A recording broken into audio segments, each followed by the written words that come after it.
I'm Kate Peck and welcome to round 5 of the Penrite ProMX Championship presented by AMX Superstores.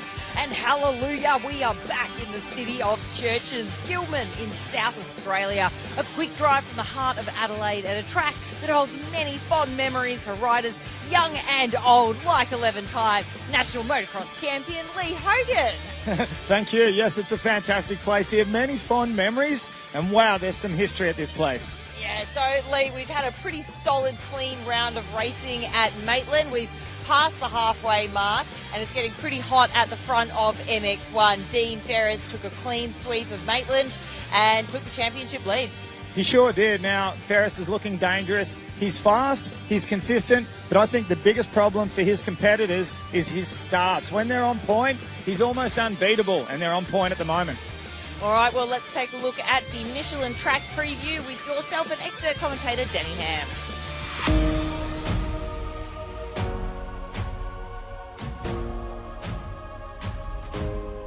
Welcome to this week's Michelin Track Preview. Round 5 here at Gillman. We're presented with a track that is very sandy. Much like we saw last year, the track surface is just beautiful to ride on. However, the real talking point at the moment is simply the amount of water this track has already been exposed to. A lot of rain has fallen, and already you get to see little glimpses of exactly how bad this track could get. Right here, we are standing on the start line, probably the worst part of the track at the moment. The riders, every time the gate will drop, are going to be tested as they launch out the gate, and if we get more of this rain, this particular part of the track could become a quagmire. So it's going to show the importance of getting yourself out to a good jump off the start so you get some clean air, clean track, and get a good position in that opening lap.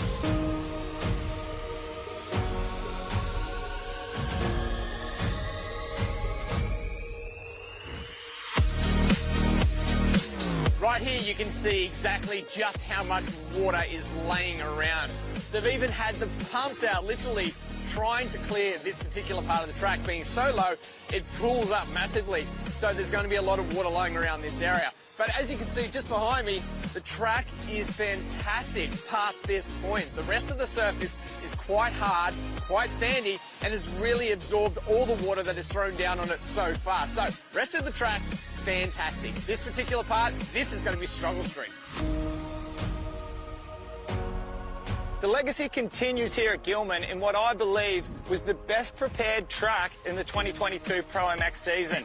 Now, it's the little things that make the difference, and they've got ex-professional racer Shane Metcalf on the committee here. He was out yesterday swinging off the shovel, helping to make things look the way they do at the moment. If you have a look over my shoulder, you can see a prime example in Michelin Corner and what I believe is some amazingly well manicured sections of the track. This berm that sits roughly a metre high but has a good solid base behind it, designed to not blow out so easily as your traditional berms.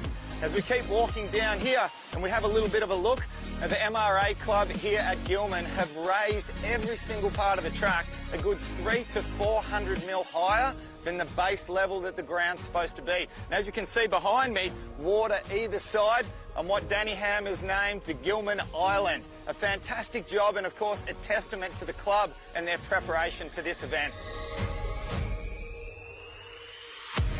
Whether it is the mud off the start or the lakes on the side of the track, the opening laps of these races are going to be exciting. The track right now, as we said, is absolutely perfect. However, if we do get that predicted rain, it's really going to challenge all of these riders and absolutely make it essential for them to get themselves out to a great start. And that there is this week's Michelin Track Preview. Well, Danny Ham, I tell you what, this track looks fantastic. The club have done an amazing job. This drone shot, take a look, and so close to Metropolitan Adelaide. It's a fantastic shot, isn't it? We saw it a little earlier on today before the bikes were on track. It looked really muddy. Now they've turned the dirt over. It's looking amazing as we get set for the first race of the MXW class. And straight up the inside there, Charlie Cannon on the number 1, but she is battled by the 84 on the outside. Emma Milicevic on board the Honda machine, number 84. A little bit of a mistake there for one of the girls, but it is Charlie Cannon fresh back from Europe, and what a stint she's had over there. She, of course, was our overall winner at round 1 of the championship, and she has started exactly the way she would like to. Taylor Thompson was there just a moment ago on the number 8.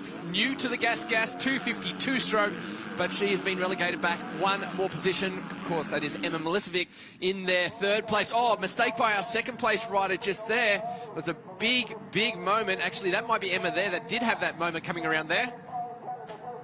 There we see our Dunlop hole shot for Charlie Cannon. Now, just quickly want to point out, Danny Ham, these girls need to throw a hook into the back of Charlie Cannon if they have any hope of seeing which way she went, because Charlie was 6 seconds a lap faster than anyone in time qualifying. Nice pass there by Thompson to get herself back there into 3rd place. That was Maddie Brown that she made the move on just up the inside there. That 250 two-stroke power coming to her advantage in this deep sand. Now, Lee, it's not the traditional Gillman we're used to seeing. It is a very soft surface. However, the hard base is creating more of a choppy surface rather than a traditional sandy, whooped-out surface. But I think this track is really going to break apart a lot today. Yeah, it's going to be very interesting to watch how this track progresses throughout the day, especially the more races and laps we get under our belt. You can just see how much underlying water right there. These girls are doing a fantastic job. Talia O'Hare there and Maddie Healy almost coming together, but looking very clean at the head of the pack is Charlie Cannon. Did get a chance to be out on track when they were doing their practice this morning, their qualifying, and Charlie just looked so aggressive all the laps that she was out there. She was ready to go, but I'm impressed here by Milicevic back there. She was also pushing very, very hard. Now the track's changed a lot also. Oh, almost loses the front wheel going into that turn as we speak about her, but Milicevic looked very good and comfortable out there in practice also. She sure did, and there was, look, 1 second gap between 2nd, 3rd and 4th fastest in qualifying, and how about that's our first proper look at that wall jump before coming onto the start straight. But Emma Milicevic, Taylor Thompson and Talia O'Hare only separated by 1 second, but Charlie Cannon was a full 6 seconds faster than anyone, just on another planet. So, just looking at the riders as they came through there, I did think we missed seeing Thompson and possibly O'Hare, and looking at our timing, they've dropped down a couple, so something's happened there within those last few corners, and they have dropped back a bit as you see the rain now falling. We've had around about 6 mil overnight. It was predicted to be around about 10 to 20 mil. It's still a threat for the rest of the day. There is Thompson back up and going, whatever problem was, but yeah, it's in good condition at the moment. Let's head down to Kate. Yeah, it was literally just a weather update that I had for you. The rain is starting to come down. Maybe a small problem there with Kate at the moment, so we'll try and get back down to her soon. But as we said, Thompson still going there, dropped back a few places. And this track is, quite a large crash. And that was Thompson. Taylor Thompson, and she looks to have hopefully just winded herself and nothing too serious. She's trying to get that oxygen in at the moment, but she got whipped off that two-stroke. Her fresh ride on that gas machine just exited the ride on the Yamaha. She's got both hands above the head. A typical sign there of being winded. She's just trying to recover. Let's hope she's okay, and that bike just come to a stop just then. So let's watch closely in the Honda replay. Step sideways. Vicious crash, Danny. Wow, that was a big one. Yeah. Oh, what another great shot of this. So the back end just stepped sideways off an invisible rut that you couldn't quite see. Just absolutely slapped down. So hopefully it was a good soft area she landed in, and hopefully we get to see her back up there because she was riding so well earlier on. Back on with Charlie Cannon at the head of the pack, and she has got herself a nice handy gap. Our screen is telling us 6.1 seconds. A little bit of an over jump there, but she is looking bright and colourful. Have a look at the end of the peak of her helmet. Got that plastic extender on there, which is very handy, both in sunny conditions and, of course, today's conditions. In the mud, if you're sitting behind anyone, which is no problem for her at the moment, all you got to do is duck that head down a little bit and help protect yourself from that roost and keep those goggles clean. So we did see just a second ago a couple of drops on the camera. We do have that rain still coming across, and it's only been very light each time we've seen it, Lee, while we've been out of the track. It hasn't been too much at all. Milicevic's not that far behind, and she's really pushing at the moment. Yeah, look, she's got no choice but to try to hang in there with Charlie, because if you let Charlie get too comfortable and get into her zone, there's a yellow flag out. Let's keep our eyes peeled. No, thankfully, that's not our race leader.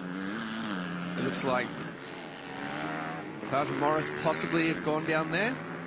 But as we were saying, Danny, Emma Milicevic, she's got the fire in the belly. She wants to stick to the back of Charlie Cannon if she possibly can, and she is doing exceptionally well at the moment. The aggression of these girls, the way they ride is just outstanding as we see Milicevic through that left-hander stepping up to the top. Now I didn't get a chance to have a look up here today or yesterday, Lee, and it does look like it's a little softer than we saw last year. Yeah, it is a little softer. I had the pleasure of walking around the track with our young gun Seth Shackleton yesterday and his father. We had a little bit of a look, and look, the track was fairly consistent around the whole track. And I also sort of noted that up in the elevated part of the track, Danny, they've got a little bit more sand in there this year, so it's not quite as hard pack as it was last year. But either way, I think every part of the track at the moment, to me, looks to be holding up exceptionally well with the amount of rain that we've had. What a great shot off to the left there. We saw the first aid buggy making its way through that very wet section. I did get a chance to talk to some of the track crew earlier today, and they mentioned that this was all planned out ahead. 2 weeks ago, they've been looking at the weather, they've seen what has been coming, and they sealed the track up 2 weeks ago in preparation for this. So great foresight by the club to make sure that they knew exactly how to prepare this track, and they have done an exceptional job, and I can't wait to see how this develops over the day. I think it's going to be a very testing, tricky track for all of these riders that should keep it pretty close. Once again, so good to have our Easy Lift MXW class, and great to have Charlie Cannon back from contesting the World Motocross Championships in that women's category back here in Australia, doing double duties. And I tell you what, she has been so close to her breakthrough podium over there. She was running in second place, had a little bit of a crash, and of course, in the second moto, I think she bent up her front disc rotor a little bit, and it brought her unstuck, and a bit of a crash. Was very lucky to come out unscathed. So great to have her back here in one piece. She's clearly in a league of her own here in Australia, but she has the potential to do big things overseas. Moving into the right-hand turn there, Milicevic, the 84 Honda rider, sits some 9.7 seconds back now from our race leader. So still pushing very hard. Her lap times have still been measuring out each and every lap to the same time she's done early on. However, our race leader just set the fastest lap time of the race, that very last lap around at a 2:16.5, and that just goes to show how quick she is moving around here. That's right up there in MX3 class as well. Fantastic times at the moment for Cannon. Emma Milicevic back there in second place, Maddie Brown in third, Talia O'Hare in fourth, Maddie Healy there, always up there in the pointy end of the field, rounds out our top five. Amy Barge, local South Australian rider, and Talia Drew there in seventh place. So some big names in there. Megan Bagnall there in 10th, over from Western Australia. So it's great to see these girls coming from all corners of the country, coming out here to compete at the highest level for women's racing in Australia and competing against the best in a world-class women's rider. Down there in 15th is Taylor Thompson, of course. The big crash earlier on. She is still clocking down some time, so good to see she's back up and running once again as we take a look at our fourth place rider, Talia O'Hare. And I was very impressed with her as we were watching practice. She was really finding some great lines early on and putting some quick lap times down as she moves right to the back wheel of Maddie Brown, is it? Just there in front of her. So this could develop into quite a good little battle for third place. Coming out of shot corner there, Danny Ham. 15 minutes plus a lap, the duration here for Easy Lift MXW Moto 1. And that will be the same story for Moto 2. We'll accumulate both points to get our overall on the day. Very stylish jumping technique there for O'Hare as she just came towards the finish line and up over this tabletop before the quite large tabletop here. Looks to the inside. Maddie Brown to the outside. Can she get the run through here? They're going to be very close. And looked like a very nice and easy pass there, yeah. Talia O'Hare. For sure there had to have been a bit of a small mistake there for Brown, because that outside line still slingshots you around pretty good. Now, it's interesting to see that there. I've been wanting to see two riders very close to each other in that split lane, Danny, coming onto the main straight. Now, I believe the single jump and landing in that nicer dirt on the inside, that was a little bit faster there. That too will change quite a bit throughout the day, just like the rest of this track. There's only a couple of lines in some of these corners, though. We're expecting to see a few more as the day goes on. Remember, when they do their qualifying, everyone's just looking for that one fast line rather than developing new lines out there to try and make passes. So we should see a few more open up as the races progress. But right now, there's only a couple of options out on the track. But this is still a good battle between these two. Brown there has not given up the chase just yet. Only 0.29 seconds back there from ahead, just in front of her. Great to see this battle unfolding between the two Honda riders. Looking a little bit messy there on the right foot, coming off the back of the bike, but they're great to see. She's still on two wheels. Still keeping in tow with Talia O'Hare, who did a little bit of time over in Europe herself, Danny. Spent 2 seasons over there doing the Women's World Championship, and she did exceptionally well. So once again, another big name here contesting the Easy Lift MXW Championship. Under 5 minutes to go. We've got 3 minutes, 45 seconds, plus a lap here for MXW Moto 1 here at Gillman. Already we are starting to see those ruts form, even on the jumps, Lee, as they go through those sections where we saw Thompson earlier crash. There was quite a lot of ruts leading up to those roller whoops that they've got there. Split lane in that corner. I don't feel we're going to see too many people running around the outside there. It's a long way around. Yeah, it's a long distance, and walking the track, I actually thought that. I was interested to see who would attempt to do that. We'll wait and see when the boys come out, when MX3, MX2 and the big boys in MX1 come out. If a little bit of extra horsepower on the 450s perhaps might make a bit of a difference. We might get to see. There's a little bit of smoke coming from the bike there. I did see that, yes. And perhaps I think maybe just going through a puddle. Let's hope that's the case for Maddie Brown. I think that just answered the outside line issue there as Brown was coming out of that corner. It was nice all the way through the corner, just to the very end part where there was that big bump.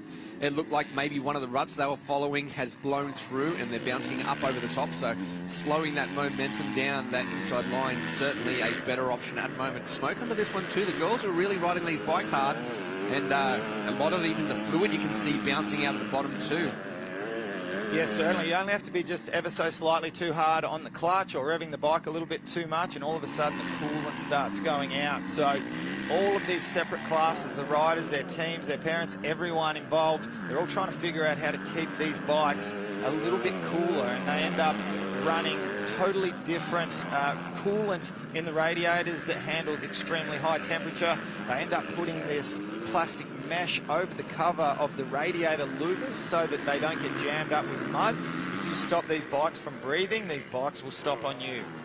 On screen a moment ago, Madison Healy, she was back there in 5th place. A little bit of a lonely ride for her today at the moment, but another rider that can certainly be up there battling it out for these top 3 places as we move back to our race leader through Pirelli Turn. Of course, that is Charlie Cannon on the number 1 machine. Provisional championship points down there on the right. It is, of course, Cannon with a clean 50 points who will lead this one and looks like ready to extend that championship lead. Talking about clean, Danny Ham, Charlie Cannon is looking exceptionally clean at the moment as she puts another lap down, makes her way on to the main straight with just over a minute to go, plus a lap. And have a look at the eyes there. Did you get to see that? She is focused and she is on the job. Through the right-hander here, the momentum that she carries through these ruts is just exceptional. It's something I'm sure the time in Europe at the World Motocross Championships is going to be helping out a lot, following through all the other girls over there. There's some exceptionally fast girls over there, so it's only going to lift her speed. Coming back here, it's going to lift the speed of all of the rest of the girls out there racing as well. So great to have her back here once again competing in this championship. Now, a 17-second gap from Cannon back to Milicevic, and I know that seems like a decent amount, but when you consider the caliber of Charlie Cannon and the experience that she's got, the championships that she's got, it really is a good job by Emma to be this close within 17 seconds. And then we've got 37 seconds back to Talia O'Hare, only a couple of seconds back to Maddie Brown, and a further 21 seconds to Maddie Healy, rounding out our top 5. As we're about to count down to 0 on our clock, the next time through for Charlie Cannon will receive that last lap board. The wheels on the Honda dancing over the top of these ruts into the left-hander here, the outside line, a long way around. However, you can keep some good momentum going out there to the inside and then down into the main arena of this circuit. Milicevic still pushing very hard to try and keep that gap as small as possible, but you're right, Lee, this is another level for Charlie Cannon out there at the moment. Yeah, she's looking in amazing form. She's looking super cool, calm and collected on a very tough and technical track. But you can only imagine how this track is going to look at the end of the day if it's already starting to look like this. You touched on before, Danny, the ruts on the takeoff ramps where we saw Taylor Thompson have that big crash. Well, I just can't believe the depthness of some of these ruts that we're seeing out there on the track at the moment. O'Hare still in third, but Brown hasn't given up that chase. It's only 1.6 seconds behind. So O'Hare cannot afford to make any mistakes or get caught up in any of these lap riders. As we see the Easy Lift, proud sponsors of this class, have been for quite some time. It's great to have them on board. Oh, our race leader's down. There is an issue, cannot get the bike started at the moment, looking for neutral. So Milicevic has the chance. It looked like it was about to go. It certainly does now. Okay, let's see where she drops into the fold now. Let's try to pick up where Emma Milicevic is and how much time that cost Charlie Cannon.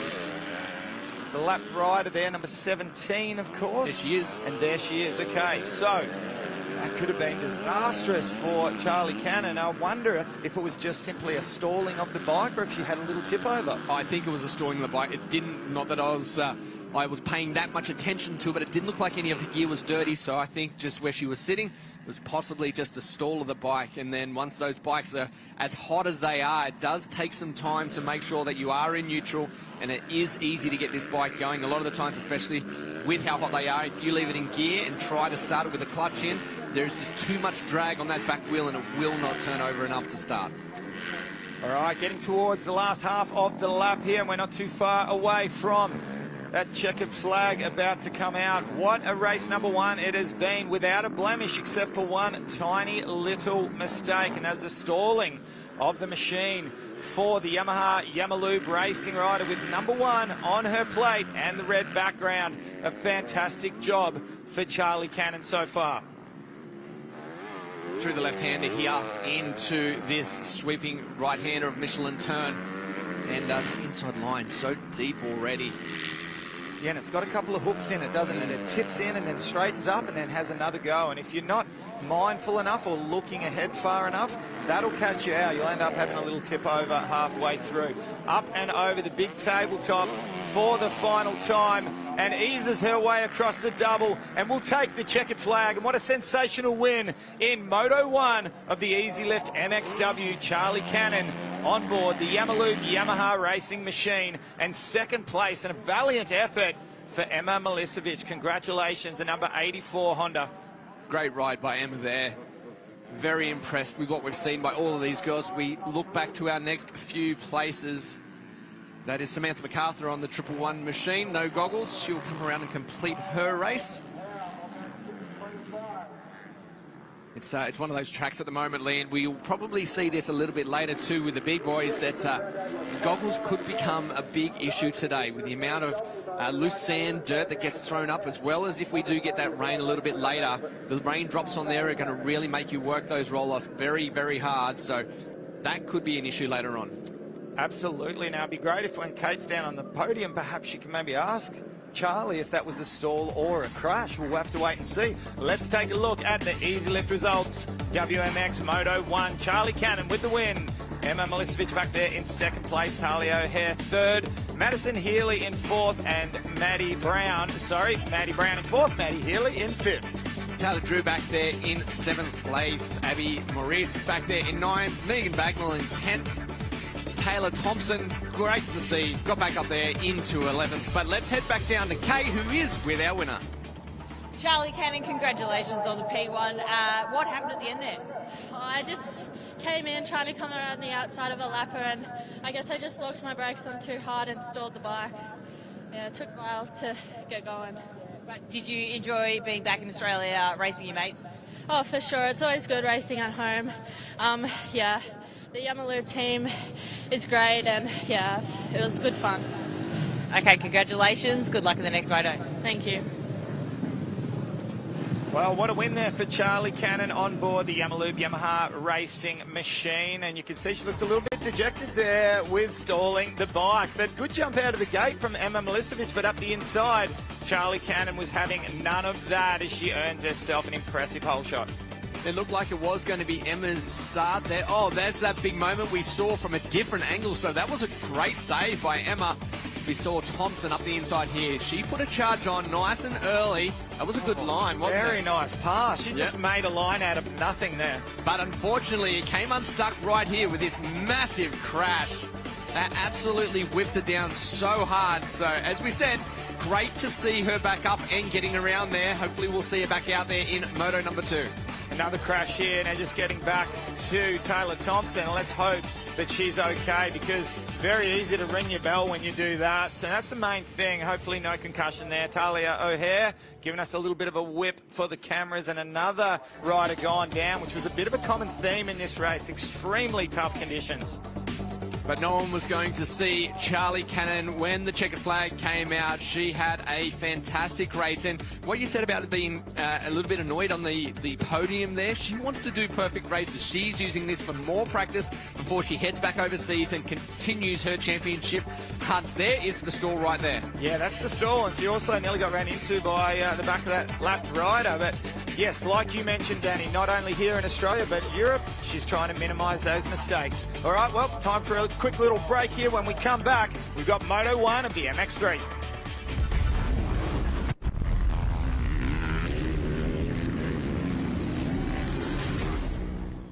Penrite, a 100% Aussie company, pride themselves on their commitment to all forms of motorsport in Australia, from the very grassroots to competing and succeeding at the highest level.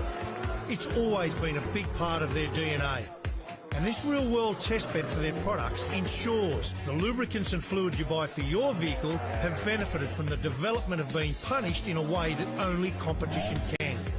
Penrite, it competes, you win.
Welcome back to the Penrite Oils ProMX Championships presented by AMX Superstores. And what a sight we can see here. We're just about to get into MX2. But before we do, Danny Ham got to catch up with Reece Budd.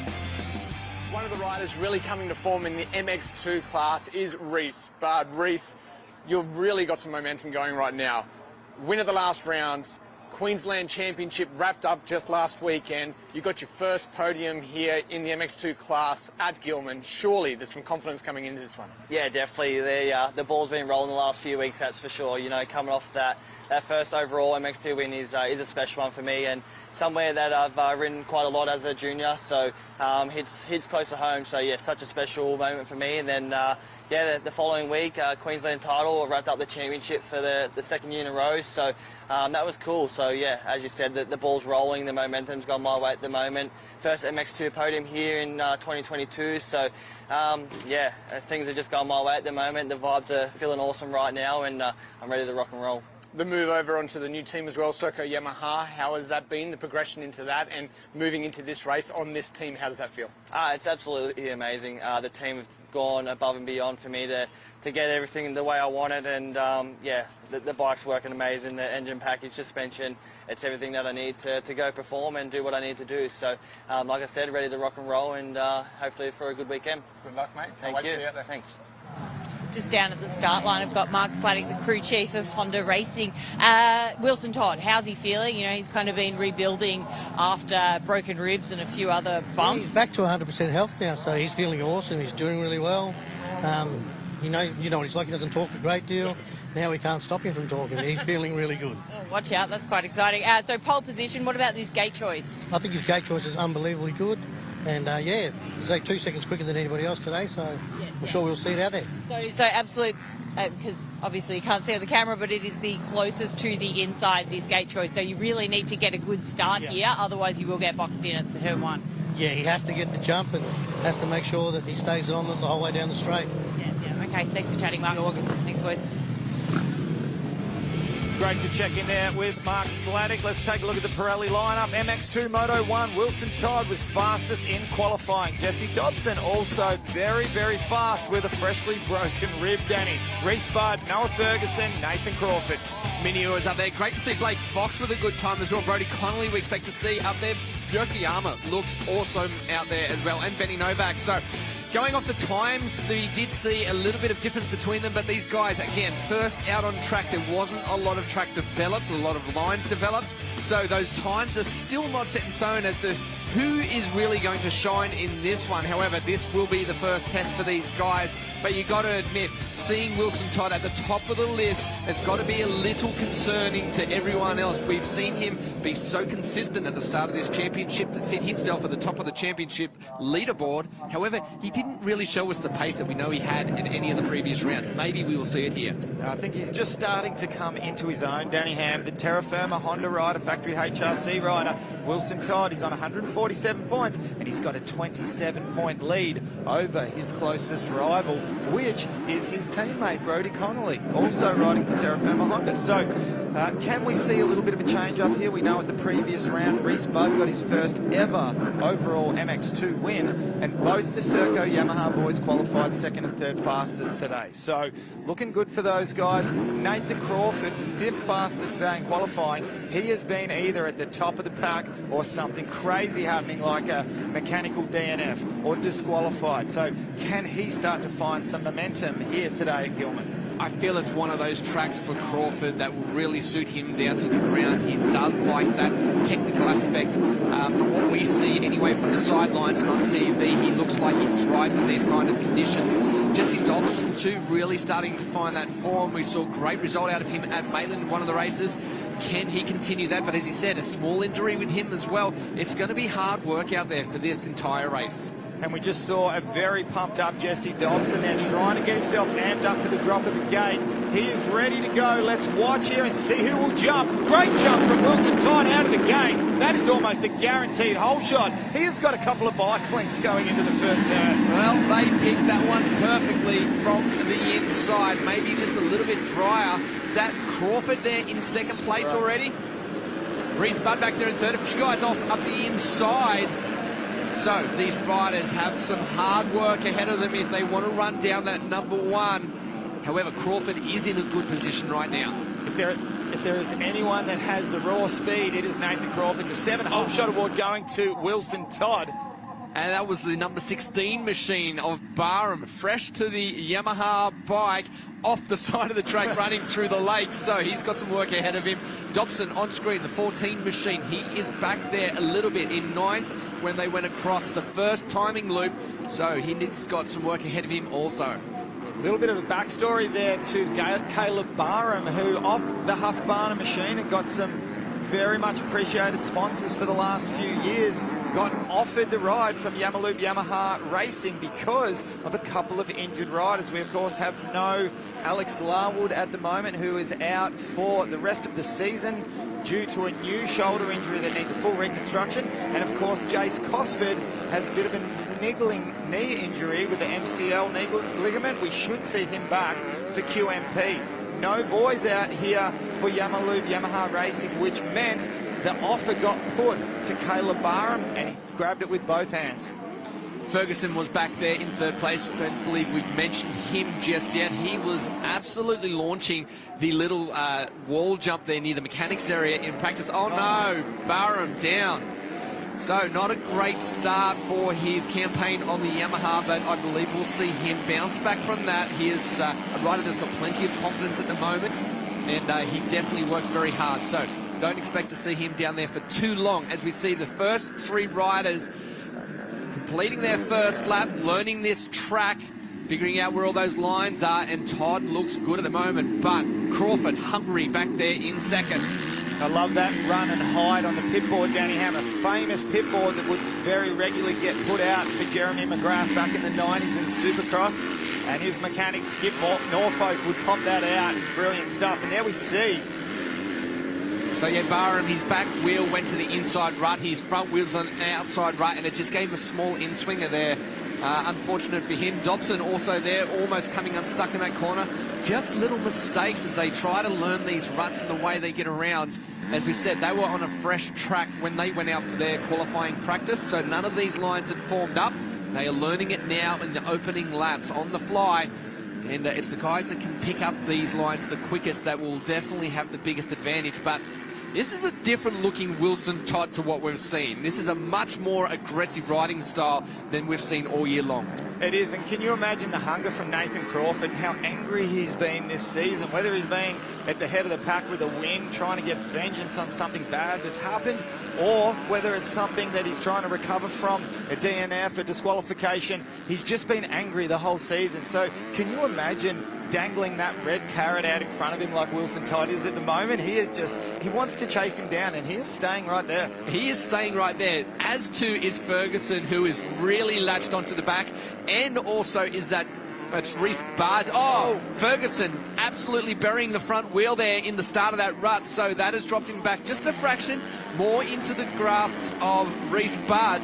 So these two boys need to continue to look forward and move up to these front two, as it looks like they are. Oh, another mistake from both of them. They're trying to find that inside rut and maybe get a little bit creative on the line entering into the corner. I don't think it worked quite the way they would have liked, but Nathan Crawford is charging so hard. Have a look at the intensity from him at the moment. These boys need to remember 25 minutes plus a lap is the duration, as we have a look at the front wheel blowing straight through the berm there for Noah Ferguson. Yes, absolutely tipping it in there and burying the front wheel. But very impressed. As you just mentioned, the intensity at the moment, it is high for opening laps and continuing to be as high as it is right now. What's this, about the third or fourth lap that we're on? They've done 2 laps, so we're on the 3rd lap now. The intensity has not dropped off at all, and this run and hide technique or thought process at the moment for Wilson Todd, I don't believe is going to happen. Now, look, I think he's trying everything he can at the moment, but Nathan Crawford, he's edged up just a little bit, ever so slightly at the moment, and that's the only thing you can do to try to get into the head of Wilson Todd. If you let him just take off and do what he wants to do, he'll ride around like this all day. He won't get tired, he won't make a mistake. He very rarely puts a foot wrong. Let's head down to Kate. Just an update from Jesse Dobson's mechanic. He's been really sick and kind of bedridden since Easter, so not a lot of time on the bike, but a pretty strong qualifying because he's also nursing an injury too. So hopefully he can pull it together and get something done out there. Yeah, just to pick up from that, Kate, great point. So he's sick, but also coming off the injury that you mentioned last weekend's Queensland round of the state championships, the final round at Coolum. He went there to race along with his teammate Reece Budd. He had a crash in qualifying over the handlebars, rather big crash, and he thought he just winded himself. Ended up that he has fractured a rib. So he elected not to race on the day, and spoke to him a couple of days ago on the phone. He just said, I don't care how bad it is, I'm racing this weekend. And in his own words, my mindset has changed from the long game to just trying to win as many motos as we can. So he currently sits back in 7th place. He's got a little bit of time to make up if he wants to get up towards the battle of Wilson Todd and Nathan Crawford. I believe it won't be too long until we see this battle really starting to develop as these riders just taking the measure of each other. Oh, a little mistake there. Just a little bit hard on the throttle on the other side of that wall jump, not expecting the traction that he had, and almost had a small loop out experience just there. Was our race leader, the number 1. These boys, as we said, still putting down the fast laps. 2:08 for the top 2 riders, actually their fastest laps of the race. And the 2 riders behind them are 2:09s. Actually 3 riders, including Brodie Connolly, who we haven't really mentioned just yet in this one. And I feel it's going to be a little bit of fitness that's going to play into this as we see Dobson back there in 7th place at the moment. So not the start that he wanted. He's certainly got some work ahead of him. But you've experienced it, I'm sure, Lee. I know I have. Riding on a broken rib is quite painful. Something that takes a lot of mental strength to try and ride through, as well as just the cramping and the tightness of your chest trying to be able to breathe makes it very, very hard. Yeah, exactly. You touched on it. The breathing side of things is what makes it the hardest. And if you're extremely fit, if you're super happy with your fitness, then you get to the end of the races and you're not trying to suck in quite as much oxygen and taking in deep breaths. You can kind of keep that breathing under control a little bit more. And this very conversation I had with Jesse Dobson a couple of days ago, and he absolutely confirmed what my memories were, is one of the biggest problems is all of the muscles around your broken rib. They lock in place as a protection mechanism, and then next thing you find that all of those muscles are cramping and locked in as he tries to force the issue here. Beautiful pass up the inside of Liam Andrews. Liam Andrews, of course, another good solid ride in there in 6th, now back to 7th place, so a good start for his day as well. If he can continue on at that and grab himself a great Moto 1 position, result will be fantastic. We have a look at this. Look at the forceful line up the inside. 2 lines coming together. And great move, actually, by Liam Andrews to realise that and not force the issue, because he probably would have been the one that ended up on the ground out of that situation. Yeah, it's good awareness, and also it's one thing to be aggressive and try to hold your line, but if you end up on the ground, then that's no benefit for anyone. So looking very clean at the head of the pack. Terra Firma HRC Honda rider Wilson Todd still has Nathan Crawford back there in tow. We've got 16 minutes plus a lap, so we're not even at the halfway point of this race, Danny. Ferguson still sits there in 3rd place, and in fact, out of the trio, was the fastest on that last lap, so he has not dropped back too far, as we see there. Left of the screen was the number 1, Todd, then Crawford. There is Ferguson right there in the middle. He is still looking very strong as well, and I'm happy to see this because we've known the speed we've seen out of Ferguson in previous races. Last year especially, we saw some great results out of him and expected to see him up there. However, the start of the year has been a bit tough for him. He is really starting to come to light over these last couple of rounds. Now, Danny, just a little bit of a backstory there on Brodie Connolly, the New Zealander and Wilson Todd's teammate, who still currently sits 2nd place in the championship. He had such a fantastic start to the season. However, at the last round, he was quite sick, he had glandular fever, and his energy not only was bad, but his concentration, he doesn't even really remember the day that much, he was that bad. So he says he's back to fine form at the moment, so let's hope he can pick up where he left off in those early rounds of the year and try to forget about Maitland and just keep that focus forwards and try to hold on to that 2nd place in the championship. Looking to me now that Wilson Todd's just starting to consolidate that lead ever so slightly. Agreed. I was about to bring that exact point up. Is it the fact that Todd has found himself a little more speed? We'll check it out as they cross the line. if his lap times come up, or was it just a small mistake or something by Crawford up the back section of the track? As we see, same times for Wilson Todd, but a 209.3 and a 210 for Crawford and Ferguson respectively. So Todd continuing to keep that pace. These two boys dropped off just a little bit on that last lap. I think, Danny, it's just the annoyingly consistent lap times from Wilson Todd for his competitors. It's just got to get on their nerves so much. He just very rarely makes a mistake, and I think the only way that you can force a mistake is to get right onto the back of him, and you could see Crawford was trying to do that. Let's go down to Kate. Spoke to Reece Budd's mechanic. He's just dropped back a little bit because of what he thinks is line selection, so he just needs to open it up a bit, but he should be able to bring back that pace. Now, Kate, just wanted to briefly touch on Reece Budd, and a rider that's carrying so much confidence at the moment. It was great to have a listen to Danny's interview with him a little bit earlier on, but he's coming off the back of his first ever MX2 win at the last round. Not only that, but last weekend wrapped up the Queensland State Championships against some really good riders. So he's coming off some serious confidence and qualified really well today. And he's going to be in for a battle soon if this continues the way it's going. Brodie Connolly, although very untidy through those last couple of corners, has just dropped back a little bit. He seems to be closing in on Reece Budd, about to battle for that fourth place position. As we said, Connolly, those mistakes certainly dropped him back a little bit. He was a lot closer just a few corners ago. But Budd's still strong. He's one of those riders that can ride it all the way to the checkered flag at the same pace all the way through. So a fourth place in this one will be a good start to the day. But he certainly needs to find that a little bit more if he wants to run up there with Ferguson, Crawford and Todd. Yeah, Reece Budd's got such a great style to look at as we watch him nice and closely here on camera. He's always had this style ever since I remember him as a young junior on 65s and 85s, and of course up into his 250cc junior years. So strong, and at any given snapshot on the track just looks like he's charging exceptionally hard, like he wants to snap those bars. And quite different to Wilson Todd, who looks really smooth.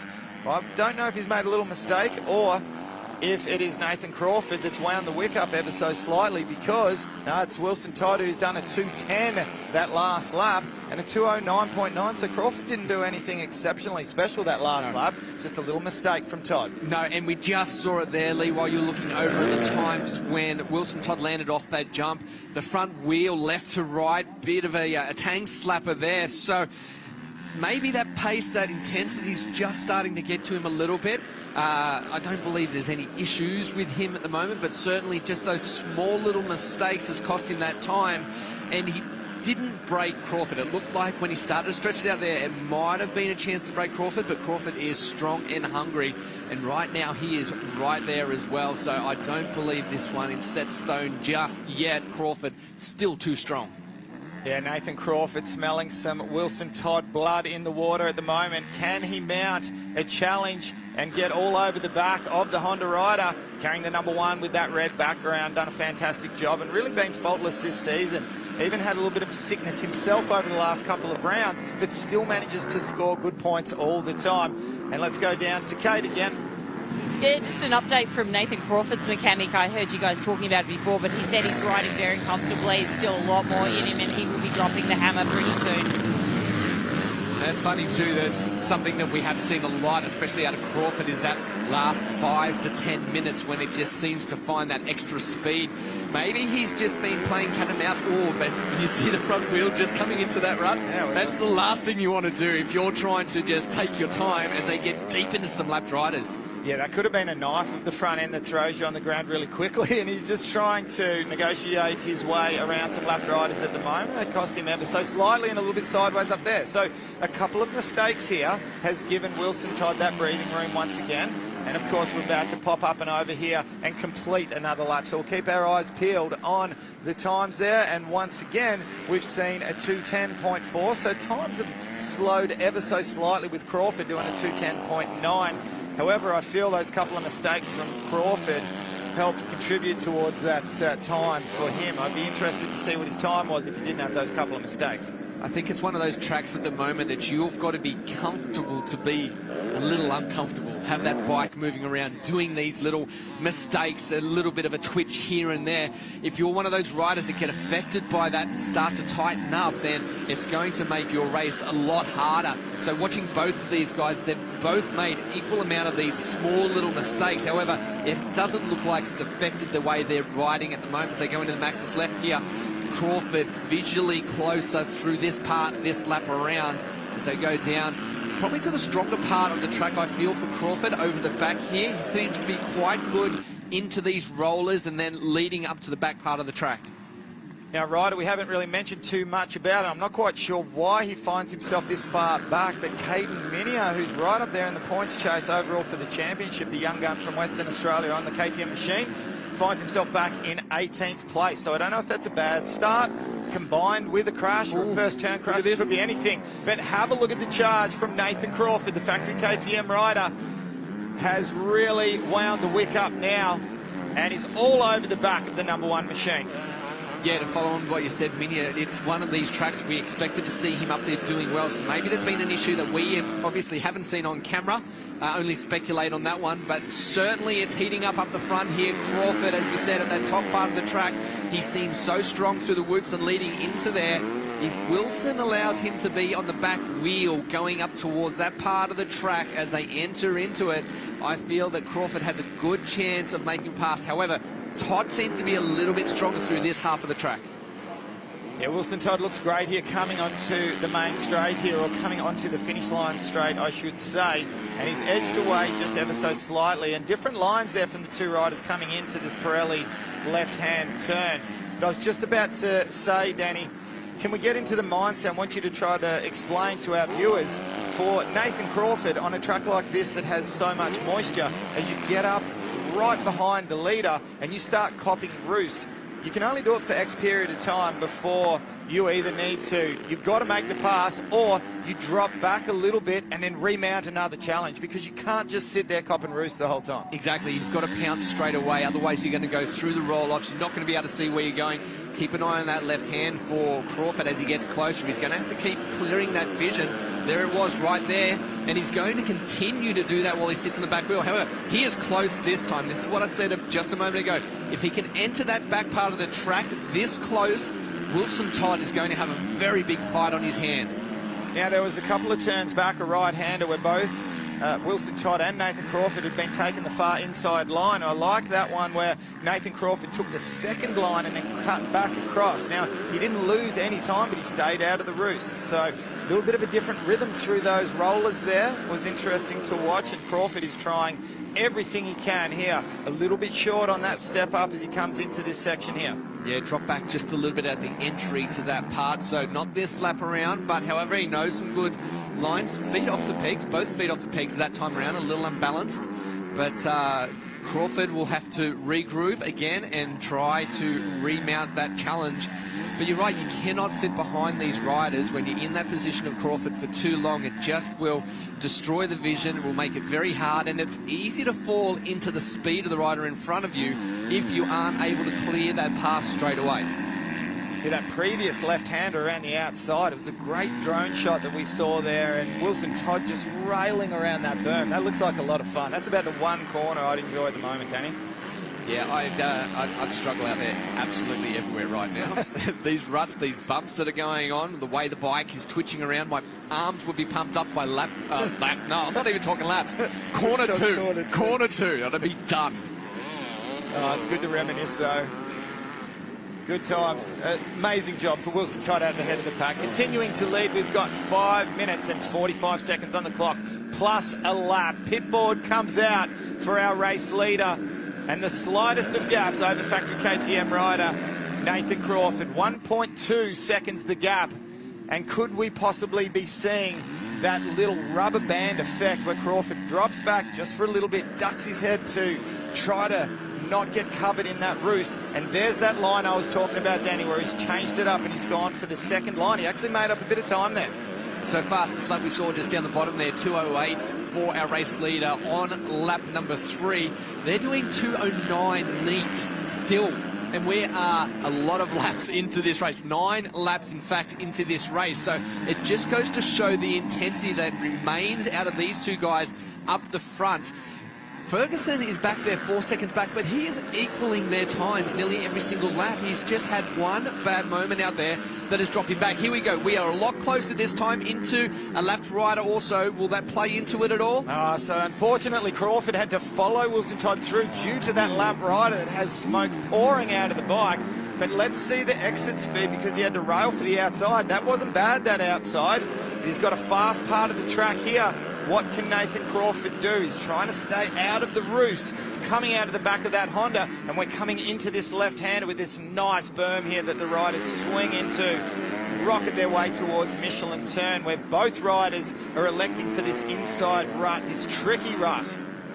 So we've seen in previous rounds when we did get to this position, you know, as we mentioned, Wilson Todd has had a lot of issues against him this year. He's had hand issues, he's been sick.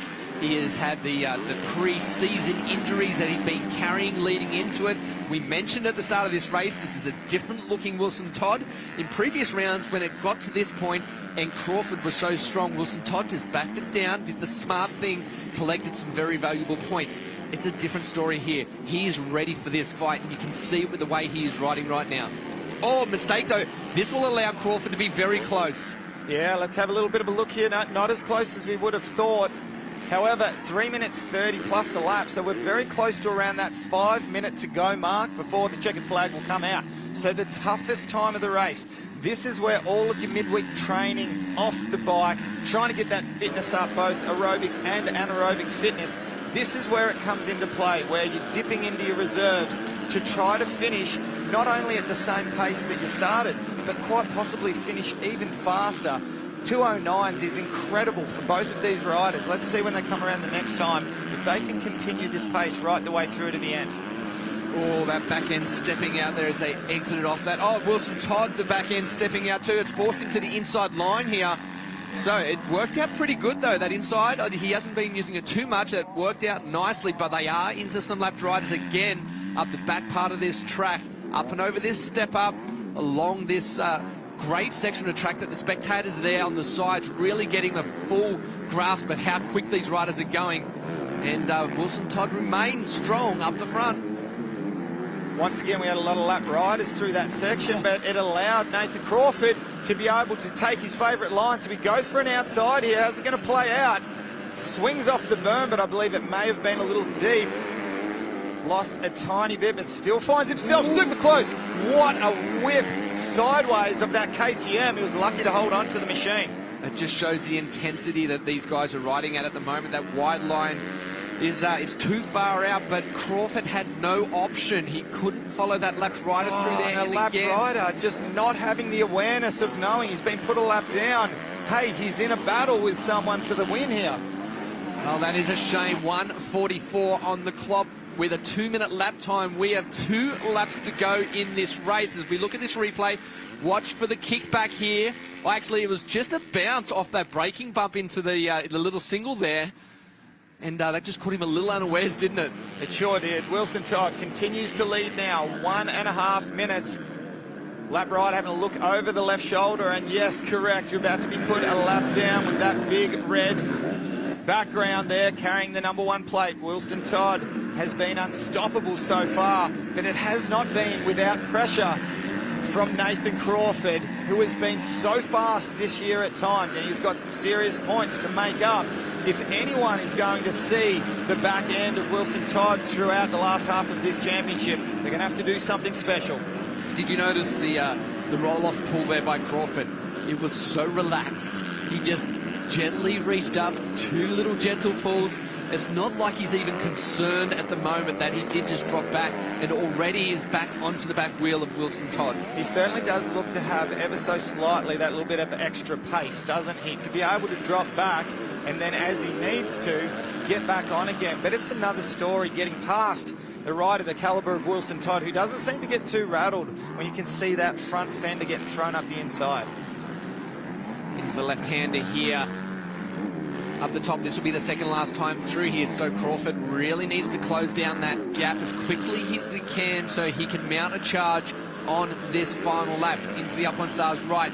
Crawford dipping the head there as he throws it into that. Some lap riders getting in the road here. This may benefit Crawford just a little bit. Right, so the clock has ticked down to 0, Danny, so the next time they come around with only a couple of corners to go, Wilson Todd will receive the last lap board. But have a look how close Crawford is. Little bobble from Wilson Todd, but likewise for Crawford. And they're almost, you can throw a blanket over these two as they enter their final lap. Well, this is setting up to be a fantastic finish to this race. Can Wilson Todd hold on to it? A 2:08.1, the fastest that Crawford has done in this race has just been on that very last lap. Tell me he is not pushing as hard as he can. Mind-blowing. That is so impressive. You have to, I guess you've got to give a bit of a tip of the cap to Nathan Crawford to be able to drop that kind of lap time in the dying stages here. How is the charge into the face, up the inside? Can he make the pass stick? Wow. Not quite close enough. That was a drive and a half, but again, the intensity that we see out of Crawford, he is really leaving it to the last moment, but he wants this win so bad. He is really putting up a huge fight right now into the left hand through Maxis. Can he keep right onto that back wheel? That was so quick that he caught up in that last part of the track. That was a huge push up that single onto the main straight, and that could have possibly worked. The tiniest of mistakes from Wilson Todd is all it would have taken. Now watch, Crawford swings to the outside and around the berm as they head towards this treacherous straight. The deep ruts. Have a look. Can Crawford do anything in this corner? Todd's riding style has changed just slightly. He is now on the defense. He's seen the front wheel thrown up a couple of times.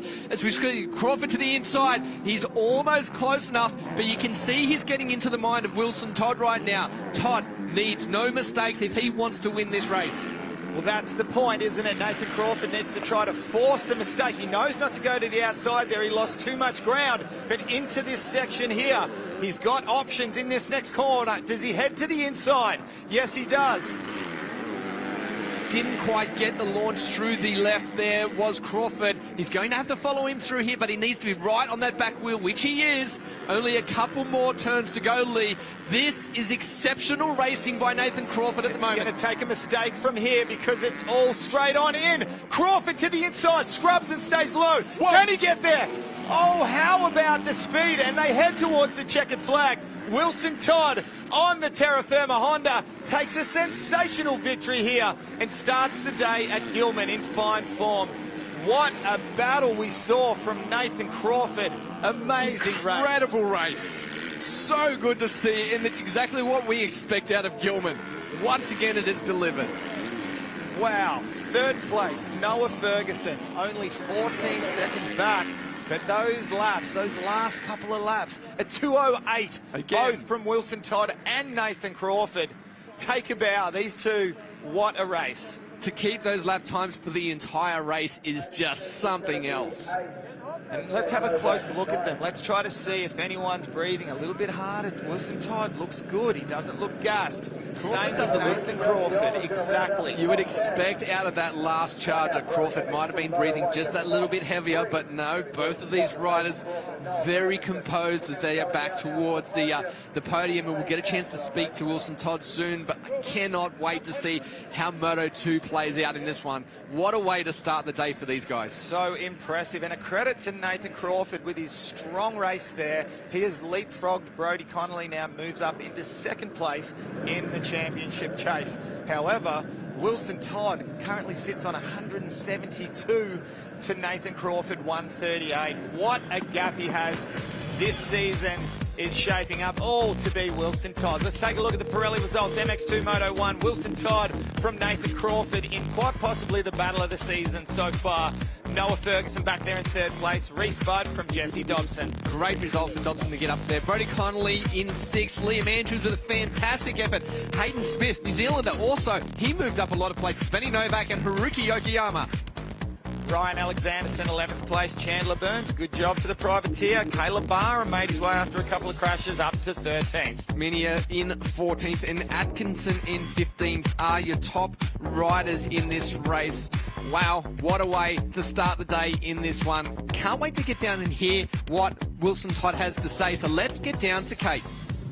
Wilson Todd, congratulations on that win. You were unstoppable out there, but could you feel Nathan Crawford coming? Yeah, I could hear him, see him the whole time. So I was able to keep my line and make it to the end, which I'm happy with.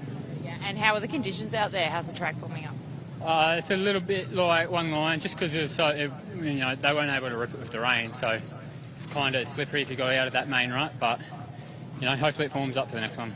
All right, we'll see you in Moto 2. Good luck. All right, thanks.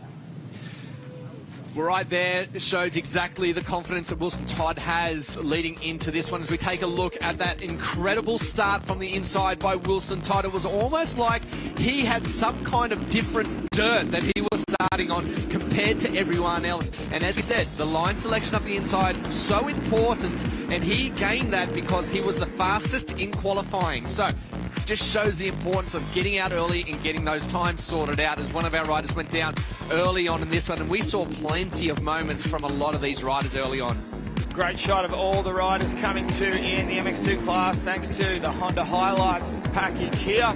But the battle at the head of the pack was what it was all about. Noah Ferguson just dipping that front wheel in a little too hard. Have a look at the back wheel, a little bit too much traction there for Wilson Todd, and a nice little forceful pass from Jesse Dobson. Wilson Todd, though, he looks completely different to what we've seen in the rest of the year so far, and it showed in this one. But Crawford, the hunger, the determination that he had, the way he was scrubbing that bike, trying to get that momentum going forwards. This Moto number 2, you cannot miss out on seeing. Cannot wait to see what the boys have got for Moto number 2. The battle continued right the way down to the wire, and not only did it continue, that little mistake there from Wilson Todd, but the boys wound the wick up ever so slightly, getting down to the 208s for the final 2 laps. And here was that last charge that could have quite possibly paid off. It was so close to making the pass there. Look at the speed off that jump there. Is wide open for Wilson Todd to get the checkered flag. What a way to set up the day. Beautiful race there for these boys. All right, well, let's hope that's a sign of things to come. Time for a quick break. When we come back, AMX Superstores MX1 pole shootout.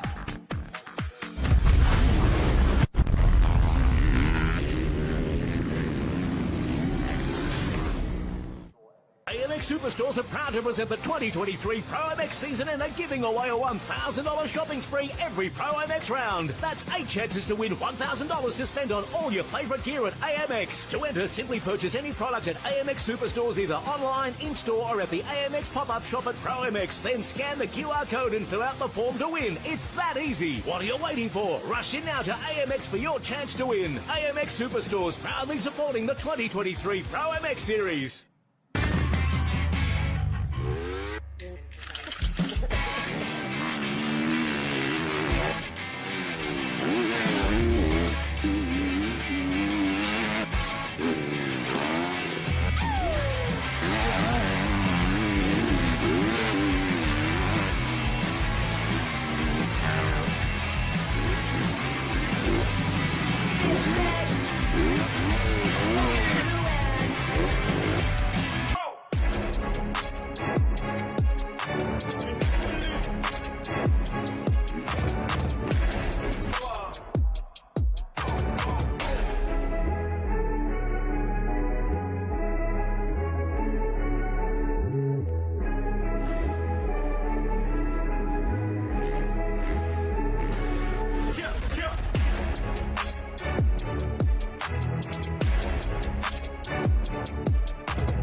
Hi, I'm Todd Waters and I race motocross and off-road for Factory Husqvarna Australia.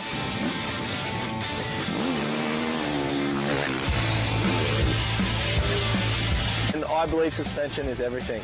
And I treat my four-wheel drive exactly the same. And that's why I choose Gabrielle suspension.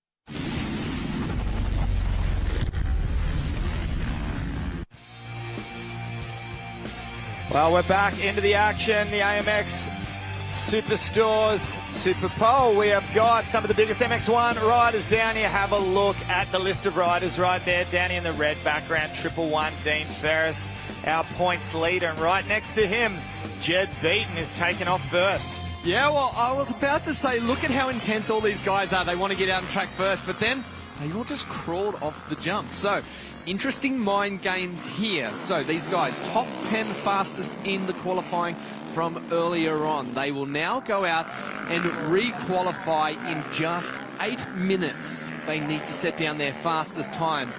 This can benefit some riders. This can also hurt some of the riders. And as we saw just a moment ago with the MX2, getting the first pick on the gate is so vital. So we saw Jed Beaton out there earlier was the fastest. However, if he doesn't manage to put down a quick lap in this 8 minutes, which is only essentially 2 or 3 flying laps, then he could drop back out of that top position. That first pick on the gate may end up not getting the gate pick he wanted and put himself at a disadvantage.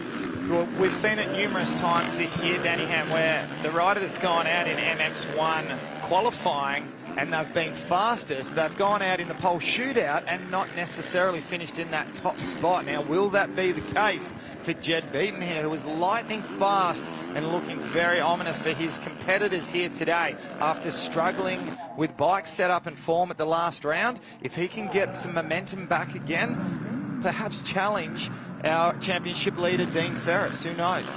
It's a big mental game too, isn't it, for these guys? You get that advantage if you go out and set the fastest time. You've got that mental strength, that motivation to go into that race knowing that you are the fastest. And it's interesting to see right here, Aaron Tanti has wasted no time at all going around the outside and making sure that he has clean air, clean track.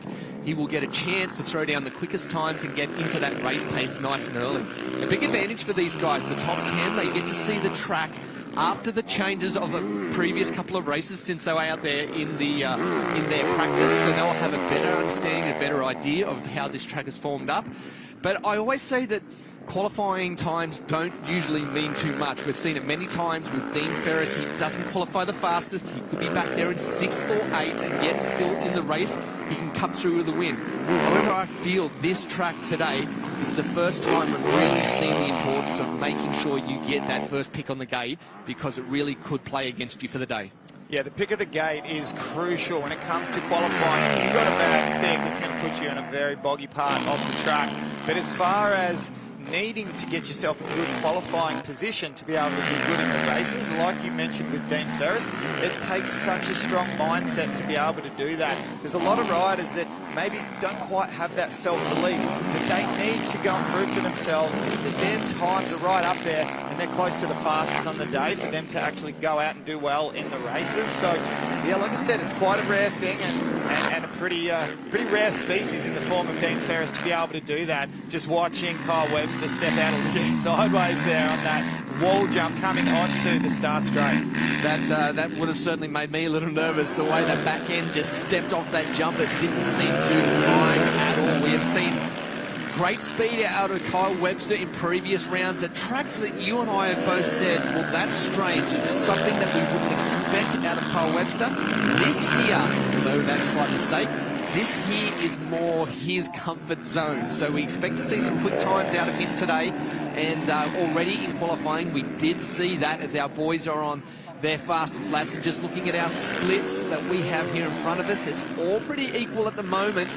So any of these guys could put themselves up there in a quick one. Although Jed Beaton, second sector, and also Kyle Webster went 3 seconds quicker than anyone else. So they are on a flyer right now. Both the Honda boys have been exceptionally fast during practice and qualifying earlier today, and it looks to be that pattern continuing here in the AMX Superstores pole shootout. So we'll wait and see when the boys cross the finish line to see what their times are. And of course the rest of the field here as that clock is ticking down. We've got 3 minutes and 40 seconds left on the clock for these guys to drop their fastest time. Well, they're going to have probably one more chance. If they take a breather lap, they've got one more chance. Beaton at the moment still looks like he's going to come across as the fastest. Tanti sets his time down at a 2:04. Here we go across the line. Beaton moves to the top, 2:02. What will Webster do? Webster bounces to the top in the last sector. So the Honda guys are on fire at the moment, and we'll try and keep an eye to see who is doing what from here. There is Cloud on the screen. He is back there in third place. So Cloud, again, he is not taking a breather lap. He is just going to keep pushing it over these next couple of laps. These guys, as we said, 2 more laps is all they've got to try and knock these lap times down. So currently Kyle Webster at the top of the table with a 202.4. Jed Beaton a 202.6. Can anyone challenge the 2 Boost Mobile Honda factory team riders? We'll have to wait to see. 2 minutes 39 on the clock. Hometown hero Brett Metcalf finds himself down in 6th place. Let's stay with Cloud. He just went half a second quicker in the first sector. The only rider that's on the flyer at the moment. Everyone else is doing a breather lap, including Aaron Tanti. So this is the fastest guy on the track at the moment. The only guy that potentially this lap. Whoa! And he's nailed the last 2 corners. That mistake there, it wasn't pretty. I don't think it would have cost him too much time. Once again, nailed that corner as well.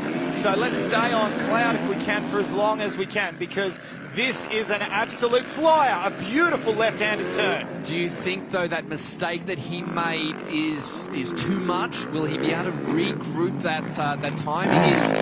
He lost a whole second in that moment that he had. So he will drop out of a fast lap on this one. Although Dean Ferris looks like he potentially could be on a quick one this lap around. No, he's also dropped back a little bit. He sits there in 10th, like we mentioned, but I think he's going to be back up there. Off track, Cloud.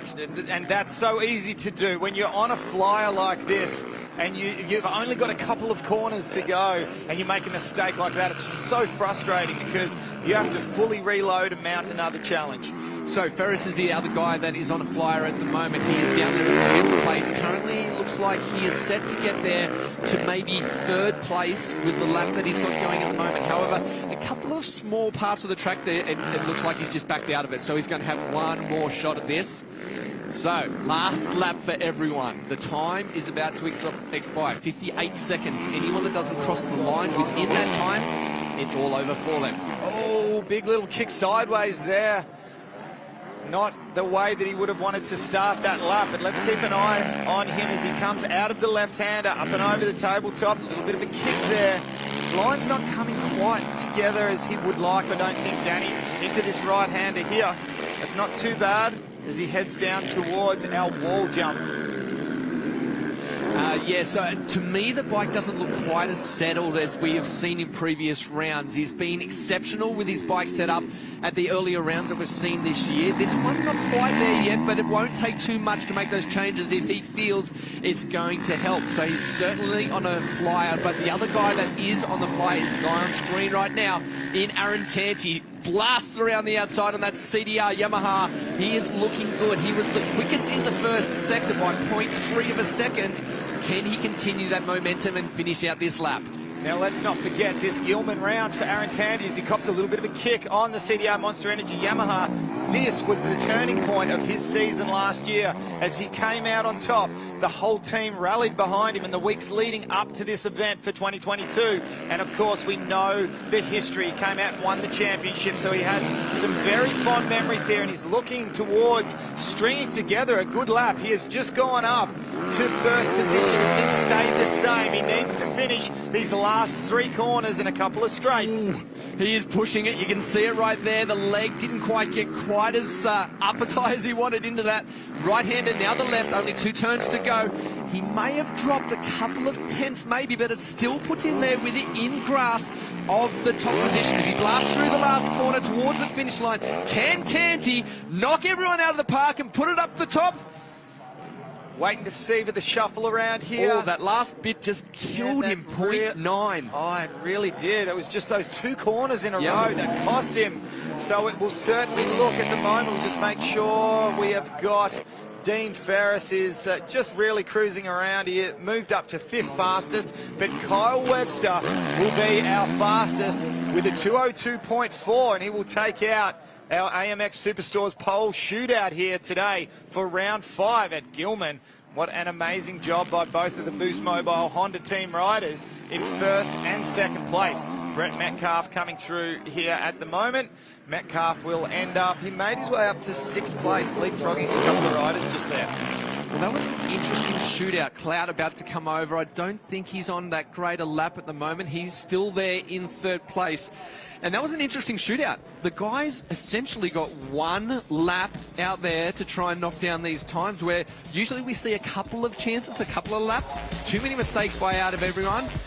Put them in different places. But let's have a look at the final results for the pole shootout, the AMX pole shootout. Of course, Webster was the quickest. Jed beaten Luke Cloud, Aaron Tanti and Dean Ferris. This is setting up to be another ripper of a race.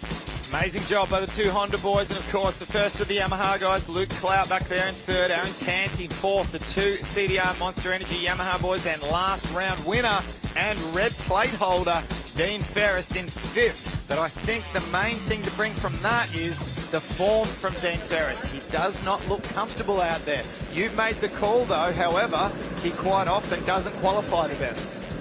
As we look for a few of these very key moments, this looked like to be a flyer for Clout, but that big in-swing, and I tell you what, that was close. That could have been very, very bad. And then for Tanti, just this moment here, and the small mistakes over this last couple of laps, the foot just getting dragged back, that's all it takes to lose that time, and they were on fire for their laps. Just a couple of fractions of a second in back-to-back corners was all that it took. Let's go down to Kate.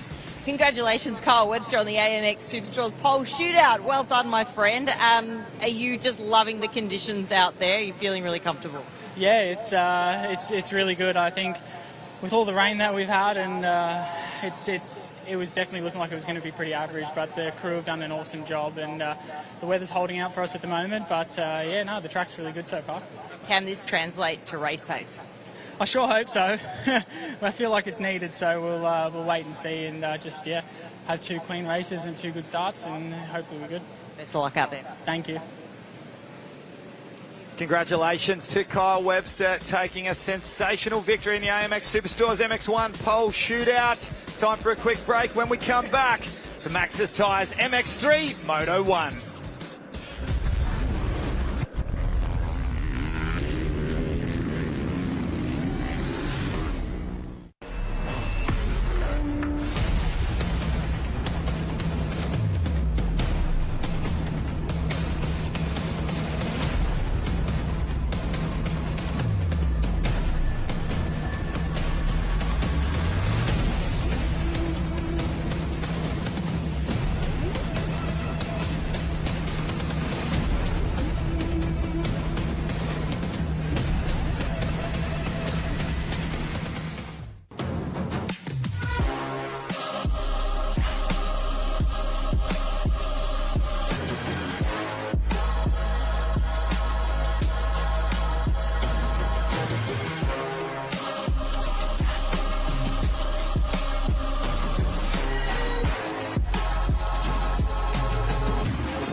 AMX Superstores are proud to present the 2023 ProMX season and are giving away a $1,000 shopping spree every ProMX round. That's 8 chances to win $1,000 to spend on all your favourite gear at AMX. To enter, simply purchase any product at AMX Superstores, either online, in-store, or at the AMX pop-up shop at ProMX. Then scan the QR code and fill out the form to win. It's that easy. What are you waiting for? Rush in now to AMX for your chance to win. AMX Superstores, proudly supporting the 2023 ProMX series.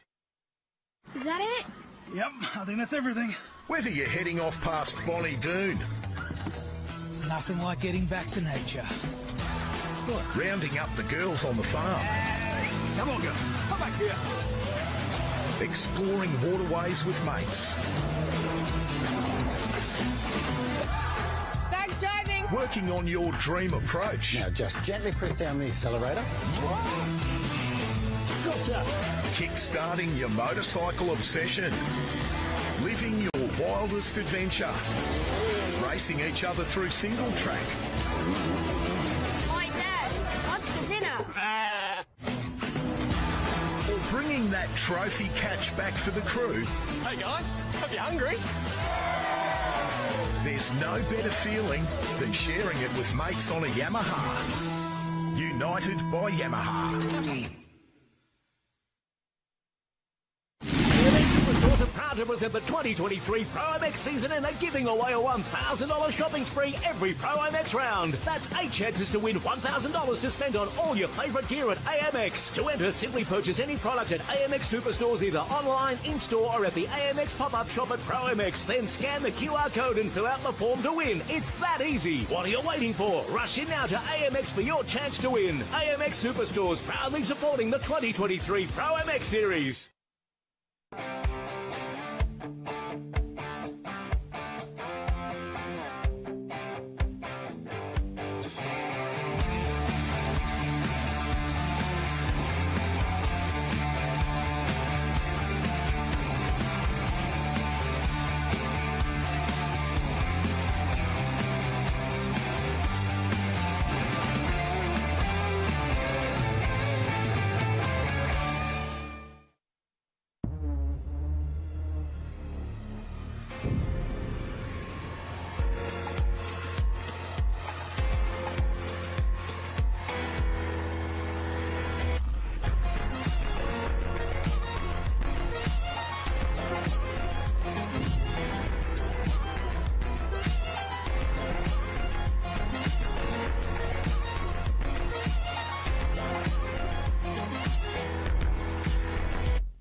Whatever your passion, ignite it with Autolite.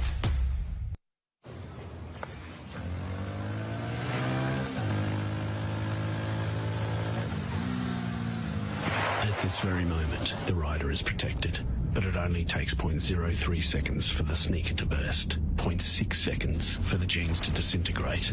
Then, like a human crayon, his flesh is shredded by the coarse bitumen.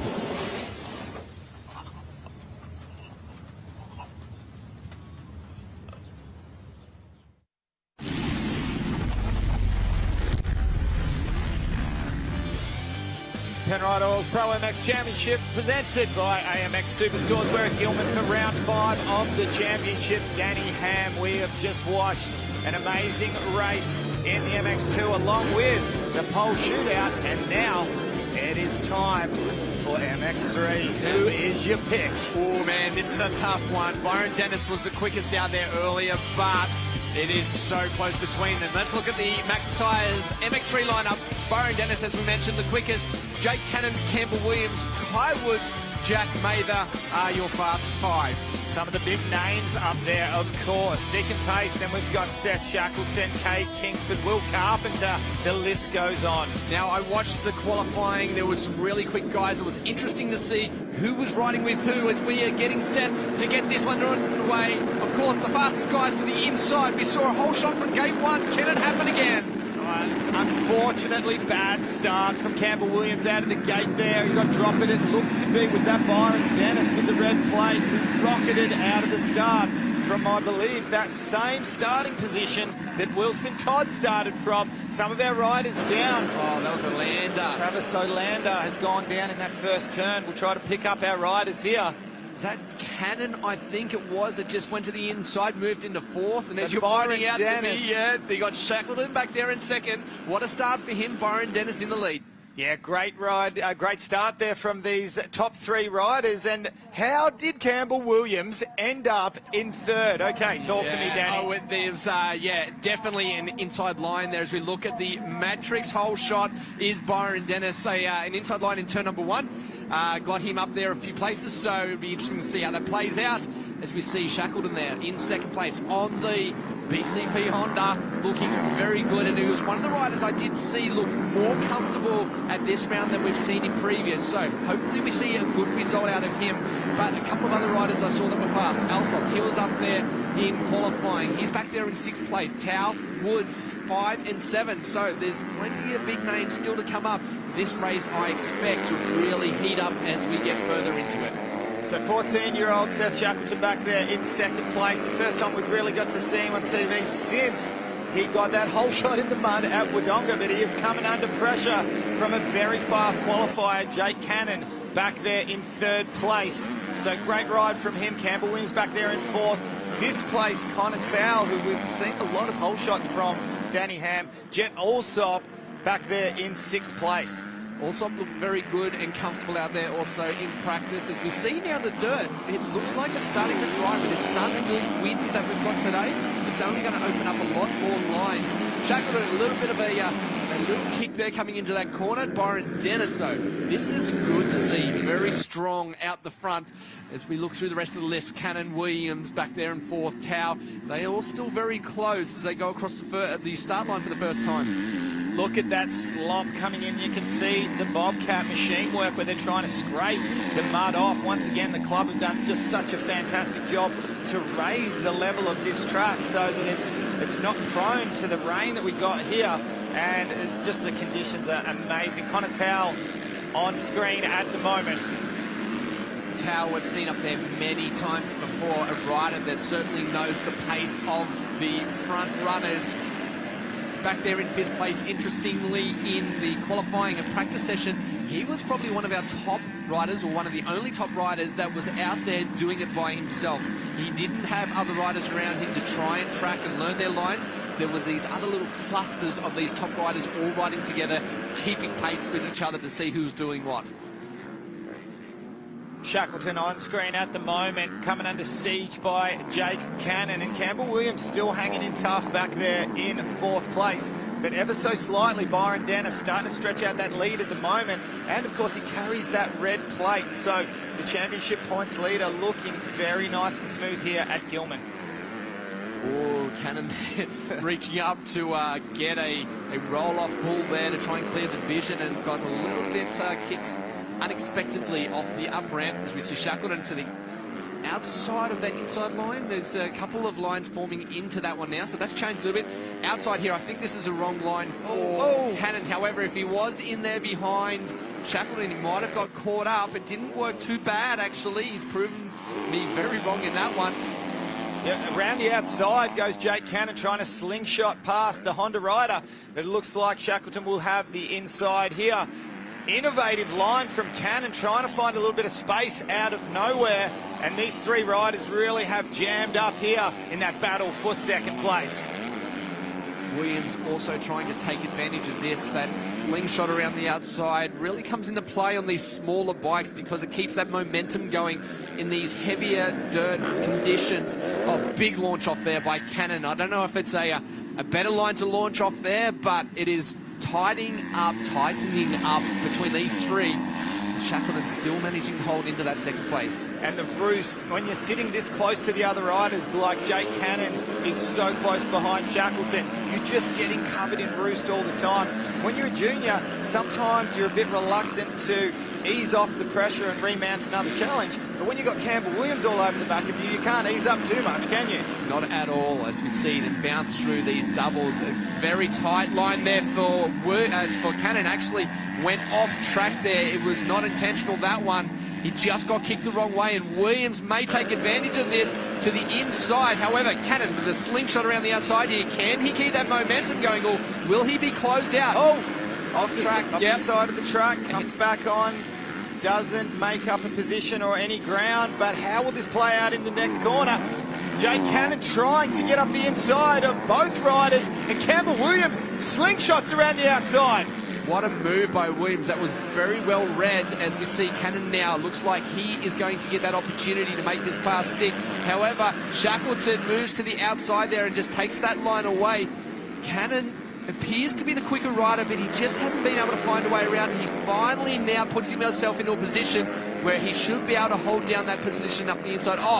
Very desperate. How is the charge from Cannon there? Now, I think there's possibly a good chance for Seth Shackleton to calm down a little bit. Looks like he tightened up having that kind of pressure. If he can maybe learn a thing or two from these guys, sit him behind. But very impressed with the pace from both Campbell Williams and Jake Cannon here. Unfortunately, they have allowed our race leader to check out to the tune of 10 seconds.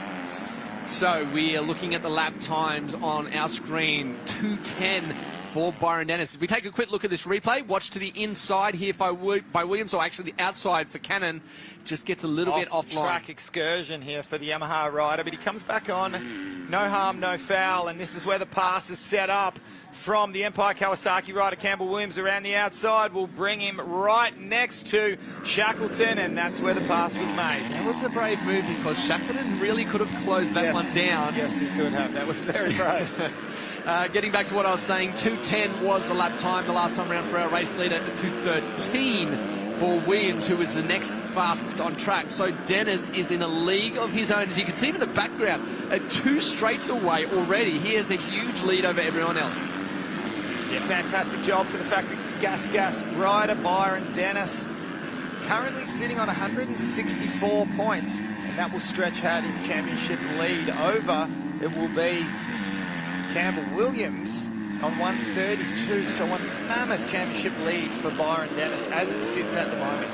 Well, Jack Mather actually should be there, who we haven't even mentioned in this. Looking down our list, he is back there in 19th place, so we don't know what's happened there. We'll certainly keep an eye on that, maybe in the highlights later, to try and pick him up off the start and see.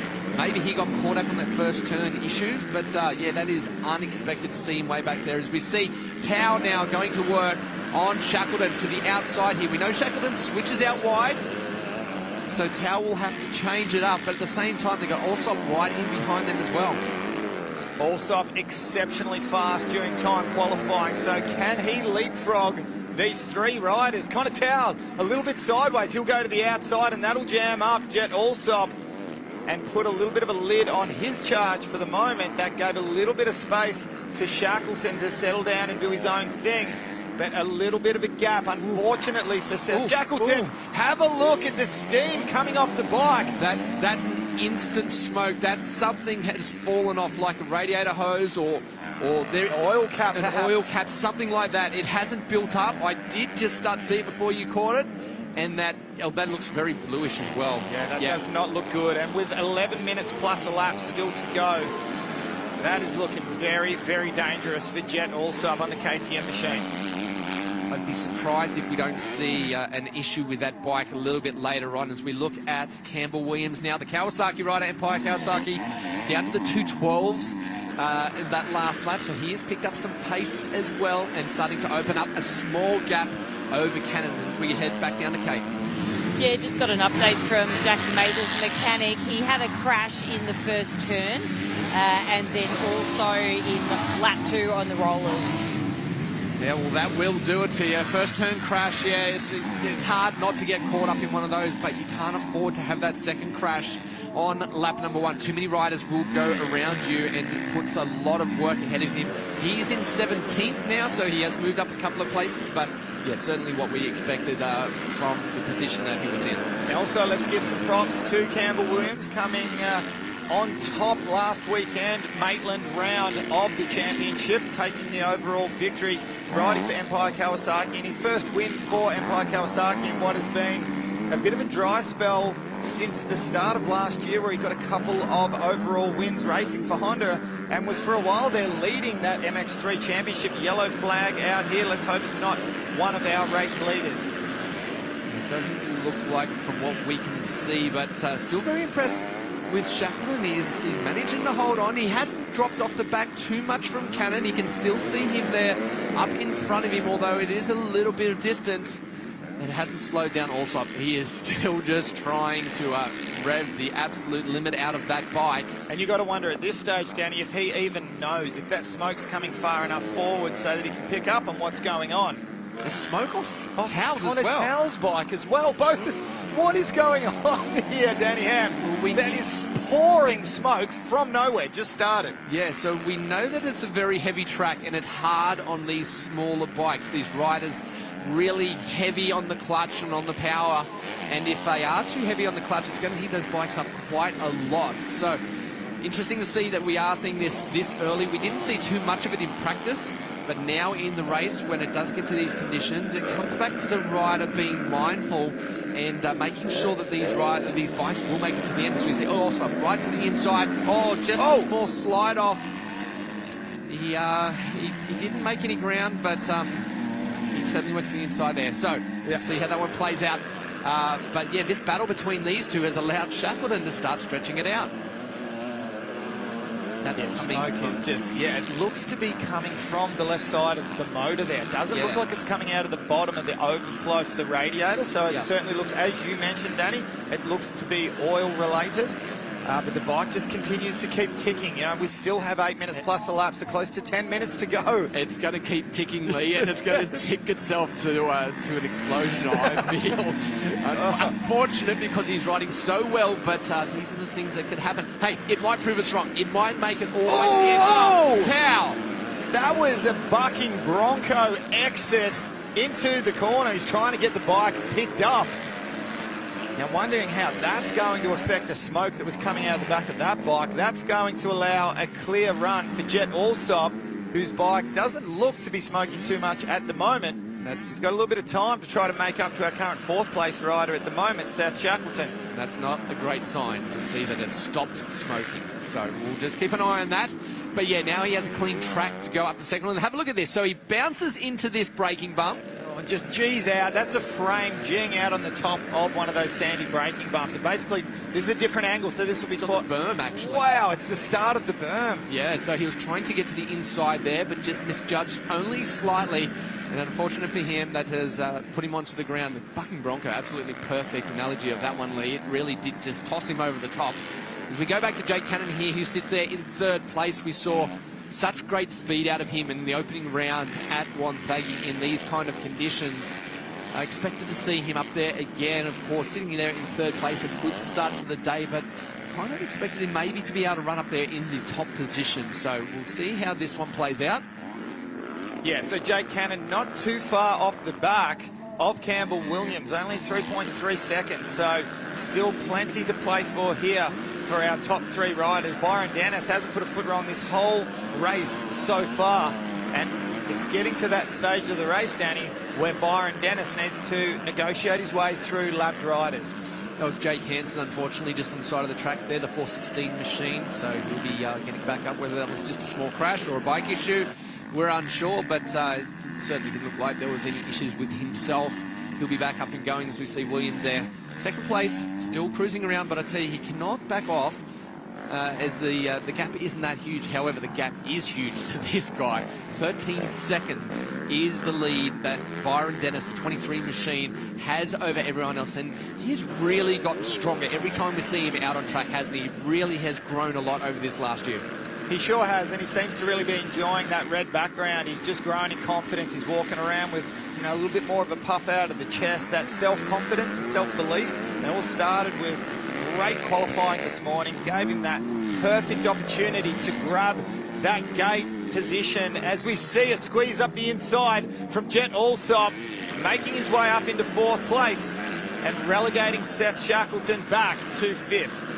Well, that bike's still running, so it's good for him. Oh, a little puff just there, a little bit of... it's intermittent, isn't it? Yeah, it is very much. Look to the outside here. Okay, so they get caught up a little bit with the lapped rider, but Alsop just reads the situation just a fraction better. Although Shackleton was a little slow there, just a little off balance up the inside. A little bit. Now, let's not forget, that's where he got passed by Campbell Williams here earlier on in the race as well. So 2 passes in the same spot, and that'll be something that he'll want to look at going into the next moto. Campbell Williams, a little bit of a mistake there out of the left-handed turn, and he'll make his way into the AMX Superstores right-hander.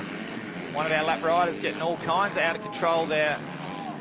Interestingly, the leader, Byron Dennis, with one of his slowest laps that lap around. In fact, a whole second slower than this second and third place. So feel he probably got caught up with some lapped riders as he's the first one getting into it. With the way the track has developed, these lines don't offer a lot of different opportunities to get around, especially if you come up to multiple lapped riders. You do have to follow someone through there. So keep an eye on that over the next couple of laps, see if he rebounds with his lap times.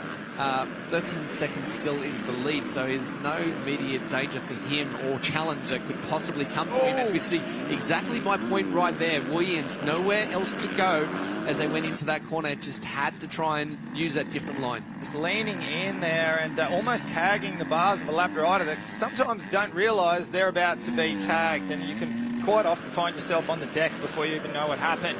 So watching him as he comes through, it looks like he's been really quite aggressive, and the desire seems to be there at this round for Campbell Williams. I like what I'm seeing from him coming off the back of his overall win at Maitland. This, of course, Moto 1 of the Maxxis tyres, MX3 here at round 5 at Gillman. Let's go down to Kate.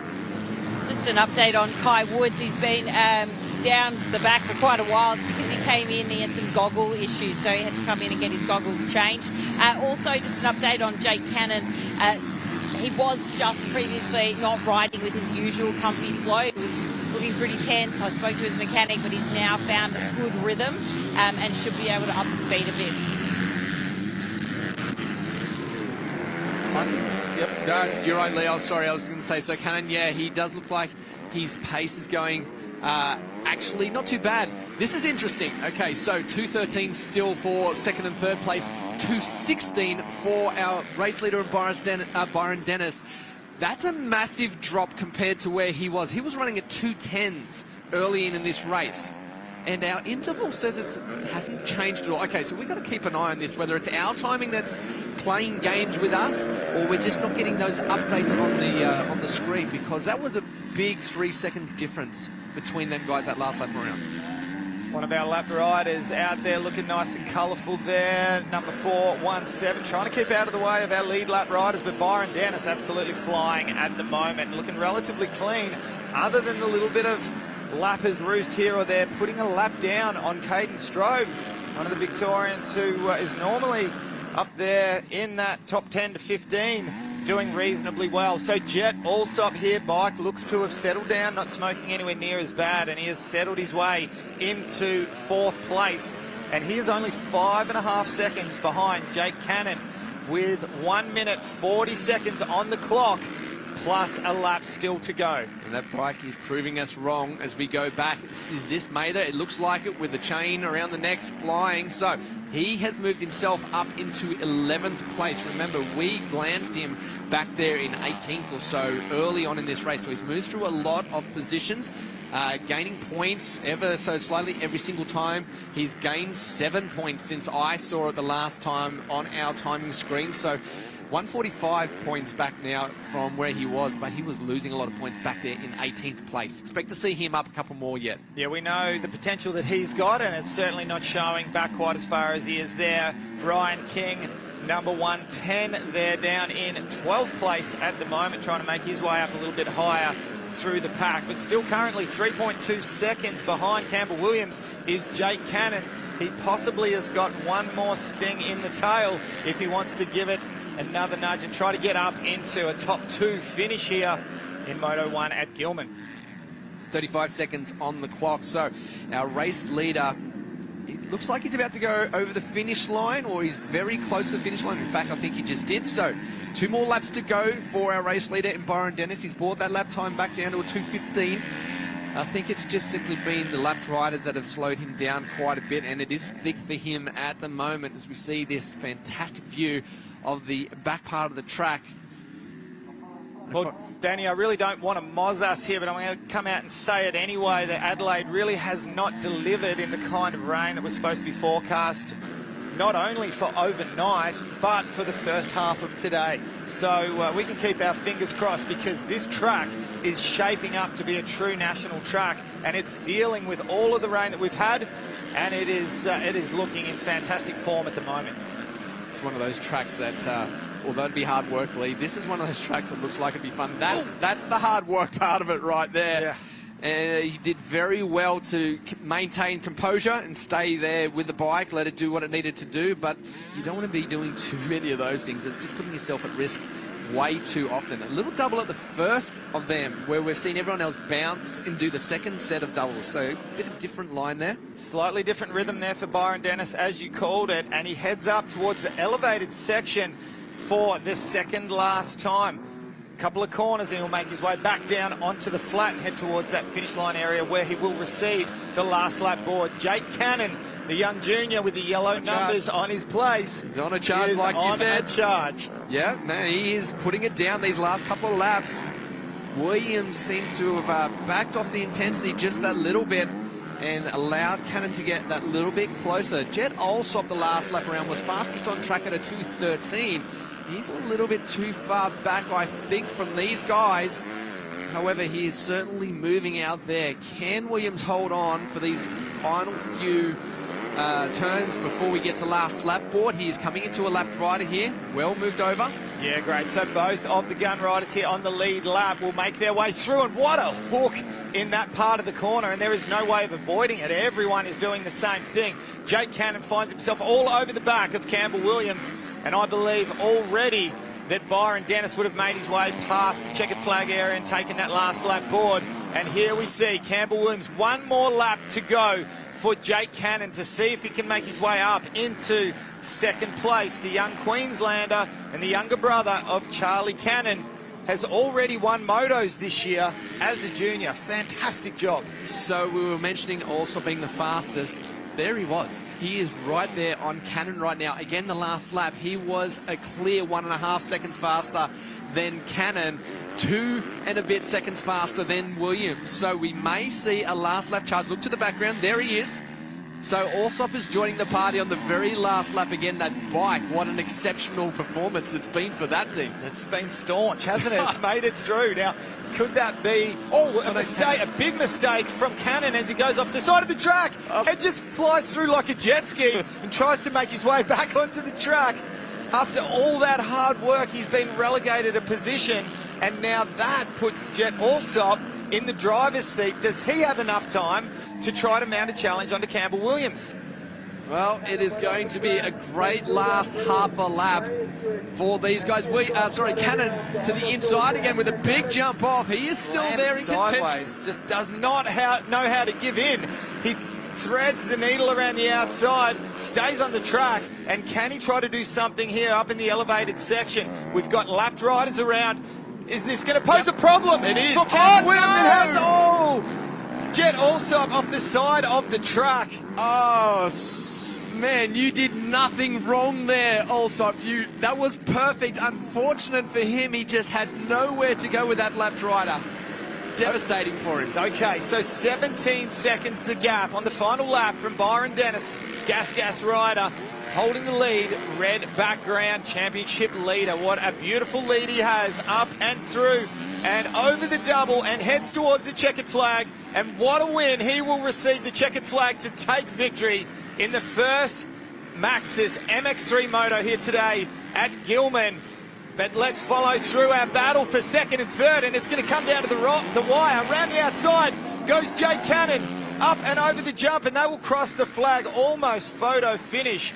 But Campbell Williams will hold on for second place, Jake Cannon for third, and it will be Jet Allsop in fourth place. On that miracle bike, he has managed to get it to the end. What a shame. He was so quick. Another bike there smoking so bad. He was so quick there, Allsop. I am so disappointed that it didn't work out for him, but what a performance it was for our race winner there. We see Shackleton coming across the line, a fifth place, the best result ever for little Seth in this class. Fantastic effort. Great job by the young Western Australian, and here is the man of the moment. Have a look at that smile. That's not a surprise smile, that's confidence right there, that's expectation. Great job, Byron Dennis. Let's take a look at the results of Maxxis Tyres MX3 Moto 1. Byron Dennis with the win.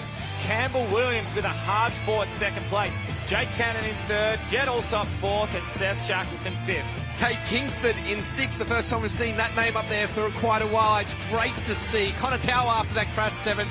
Kobe Henderson, Birchall, who we saw up there in previous rounds. Jack Mather all the way through to 10th. Owens, King, Pace, Taylor, Carpenter, your top 15. Woods back there in 18th place, a round winner earlier, or at least a race winner earlier in this championship. Expect to see a little bit more out of them. Again, Lee, this class delivers great results. As we go down to Kate, who has our winner. Byron Dennis in P1 on the gas, whole shot and a dominant performance. Talk us through your race. Oh yeah, got a really good start, pulled the whole shot, and then put a few heaters down and tape it off, and just led the race and rode it out. Well done, really great effort out there. You dominated, and we'll see you in the next moto. Yeah, we'll do. Thanks for that. Congratulations, Byron Dennis, and what a race win. Danny Ham is just a fantastic job for the young man. You can see him just growing in confidence each time. Let's take a look at the Honda highlights here. So watch for the first turn and all the issues that happen as we see a few of the riders going down. And a lot of the couple of the big names, there's Olander there. Olander and Manson, a couple of the other guys getting caught up in there. And here's the battle between Kai Woods. Now, we didn't see what happened here. Kai Woods goes around the outside of Kobe Drew. That's about the last we saw of those two. So expected to see Kai Woods up there as well. So plenty of issues for a lot of these riders coming to terms with this track, especially in those opening laps. And it was tight everywhere between all of these riders. There was Woods getting some fresh goggles. But expect a bigger performance next time. This was Cannon around the outside, but the off-track excursion. And a nice little battle between these three riders here as Campbell Williamson made the pass on Seth Shackleton, and likewise for Jake Cannon, who was in a freight train coming into this inside. That is how you charge into a corner. We had all kinds of smoke screens going on between the two KTM riders at one stage, but they both managed to make their way to the checkered flag. A little bit of an exit stage left there for Jet Alsop and the Rodeo Buck. Maybe the smoke screen is like a Get Smart thing, you know, that we used to see out of the old show there. A little bit of a smoke screen so no one else can see. But I'll tell you what, Dennis had a few moments as well, as did a lot of these riders. I like this jet ski moment here. There's a little bit of Robbie Madison going through the water. And then to the outside here, wrong place, wrong time for Alsop. Unfortunate for him. But, man, this guy is losing. I mean, he's gaining so much confidence. Well, what a race win for Byron Dennis, and an unbelievable job for the Gas rider. When we come back, Moto 2 of the MXW.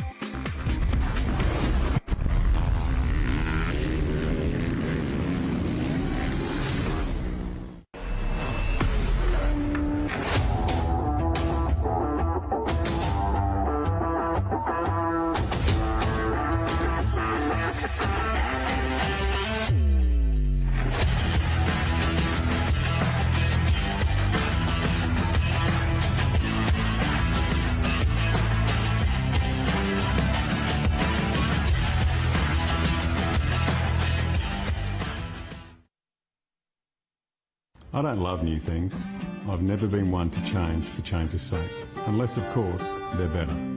The equipment we use for a reason. We've been growing grapes on this property for over 60 years. It all started with my dad's dad. When we buy anything new around here, we want what we know works. The new Kawasaki Stockman is a good thing made even better.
The Easy Lift MXW class are Australia's fastest females on motocross bikes, and with more manufacturers supporting the class, the competition is fierce.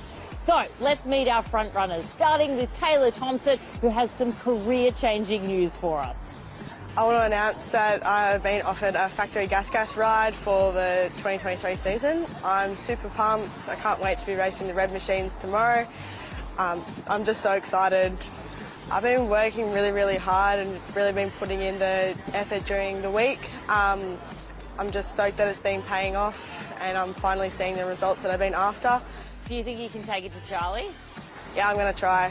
I'm going to try to take it to Charlie. Our next rider is one of Australia's fastest female motocross riders and recently became the first ever female to join the Honda Australia factory team. A huge achievement for Emma Milicevic. Stepping into the factory team environment is definitely a lot different to what I'm used to, but I'm really enjoying getting to know the team and develop as a rider. I learn every week what I can do better, and I'm just really enjoying the support. I think the competition's going to be great as always. We've got some really good girls. Obviously, Charlie's just been in Europe doing really well. Taylor Thompson's done really well the last round, so I'm really looking forward at being out there with the girls and having some really good action out there, really having some good battles and, yeah, some great racing. Elbows out. Always got the elbows out, definitely, ready to race. Maddie Brown, three-time Australian MXW champion, is as tough as nails, but she is going to have to bring her A game to beat her rivals. My goals for this year would love to be up on the podium in the top 3, but it's very hard. We've got a lot of competition this year, so yeah, but definitely on the podium will be my ambition. 2017 was my last Australian title, so it would be cool if I could get another one under my belt, that's for sure. It's never easy though, it gets harder each year, so, but to win, I put everything into it, so it'd be cool. I'm definitely going to go bang some bars this weekend. I'm really looking forward to that, and mixing up with the girls will be good fun, so yeah. And finally, the one to catch, the reigning MXW champion, Charlie Cannon, is fresh off the plane from MXGP, and this weekend she'll be taking no prisoners. I think my skills from the first round to where I'm at now, from the 4th round of the WMX in France, has definitely improved. I'm feeling a lot more confident and battle up there with the girls. I'm not afraid to, back away from them, so I definitely am a lot more confident racing the more races I do over there. I'm back here, going to finish off the WMX Australian Championship, and yes, that's my goal, just back up my title from last year. Girls, watch out, you'll be seeing the back of my jersey this weekend. So much talent coming through. Elbows out, girls, because only one of you is going to take this championship. All right, well, what a great little grab there with our girls, and fantastic job, Kate Peck. Charlie Cannon, isn't she a class act? That is for sure. Now, I know what you want to say, Danny. Yes, it has started to rain. The rain has finally come. Let's hope it's just a quick passing shower. Yeah, hopefully as well, but it's certainly going to play. Yeah, it's coming down, Lee. We're lucky in here in our little booth. It's nice and warm. I'm glad I don't miss these days on the line when it's raining and it's cold, and yeah, it really makes for a hard time. But yeah, the rain is falling. Hopefully it's just a quick shower like we have seen, but the girls are ready to go with moto number 2 of the women's class here. And they've all got to chase down the number 1 up the inside. Easy lift, MXW Moto 2 about to get underway. Good jump out by Milicevic, but it's going to be a better run once again for Cannon. Yeah, that grid 1 is just a clear benefit, isn't it? It's almost like cheating, but of course not cheating. If you get the option to be able to have that first pick, and have a look at the rain coming in at 45 degrees and the plastic part of the peak on TJ O'Hare's. Look at how far down that is. Is that drop down? Is that not correct? Let's have a look here at the Dunlop whole shot gone to Charlie Cannon. Yeah, that is very loosely taped on there, so the faster she goes, the more that's going to dip down. However, with the way the rain's coming down, that might be an advantage to her. Milicevic wasting no time to get herself into second place. As you see, the Honda rider looking to the big number one there in front of her, trying to do whatever she can to lock down and try and run that pace that Charlie Cannon has shown in moto number one. The lens of this camera absolutely blasted already by this rain, so it is certainly coming down at a great rate. Hopefully it doesn't affect the track too much, because it is developing something sensational right now. I hate to see this turn into a mutter from here. Well, have a look at second place all over the back. Emma Milicevic has caught onto the back. There she is, of Charlie Cannon. And she means business at the moment. Now, we saw a little bit of this in Moto 1, Danny, where she is prepared to let it all hang out. And if it means popping herself on the ground, she'll do it, because she does not want to watch Charlie Cannon just ride off into the distance like she so often does.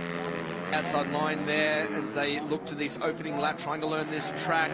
O'Hare still sits there in third place, not too far back at all, sits herself in a better position off the start of this race. We did see her move up a place in Moto number one. I think this is a much better start for her. The sun is back out, Lee, so it looks like it's just going to be a quick passing shower, and it's great to see. But it's already done the damage to the girls sitting on the line. It's going to be very cold and wet for them.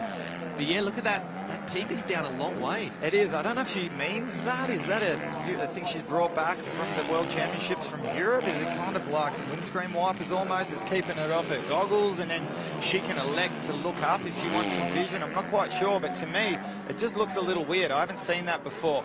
Once again, Milicevic, the bike dancing all around the place, and a nice little clean-up of the wall jump. All the ruts are gone, so quite clearly, and intermittent intervals, the Bobcat is making its way out there. I think she's done that on purpose. Yeah, it looks like it, doesn't it? And actually, it's probably a pretty good idea. Yes, it is. And she's still got that ability to look up rather than dipping her head too much, gets a much better view of everything. So we see the 18 there of Madison Brown looking to be pretty intense as well at the moment, trying to keep that race pace going and that momentum moving forwards. She's only just a, 4 seconds back from O'Hare in front of her, so she can still see the riders there in front, and still well within tow of these lead three riders. Now, rider normally that we can generally spot pretty close to Maddie Brown there out on the track is the other of the two Maddies, Maddie Healy, and she finds herself, she's just gone from 8th up to 7th, so she's starting to make her way up through the field a little bit. I don't know if she had a bad start or a bit of an altercation in the first turn, but not normally where we would see Maddie Healy. That could have ended up a lot worse than it did. I think a little bit of gripping extra tight with those legs prevented that Honda from peeling her off down the track, because that could have been nasty.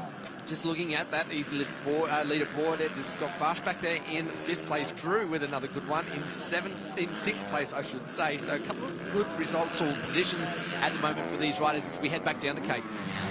Just got an update from Talia O'Hare's mechanic. So about that piece of plastic that's attached to her peak, it is on purpose to be sitting like that. It stops the sand and roost from ruining the roll-offs. He was just in the US recently at a Supercross Mudder, and they were all using them there. Yeah, very interesting point there, Kate. And I know that this is your baby, the women's class. So great to have your input there and get a chance to have a chat with them about that. I've noticed this particular style. Of course, we've even done it back in the 90s and 2000s, Danny. We've quite often we would tape one of these on, but it would always be parallel with the peak, so it would stick out, and then you choose to duck your head down. I don't think I've ever seen one almost 90 degrees face down where it's right in your view or your angle of view. So it's very interesting. I haven't noticed any of the American Supercross riders doing that. It's the first time I've ever seen it, and it actually looks quite interesting.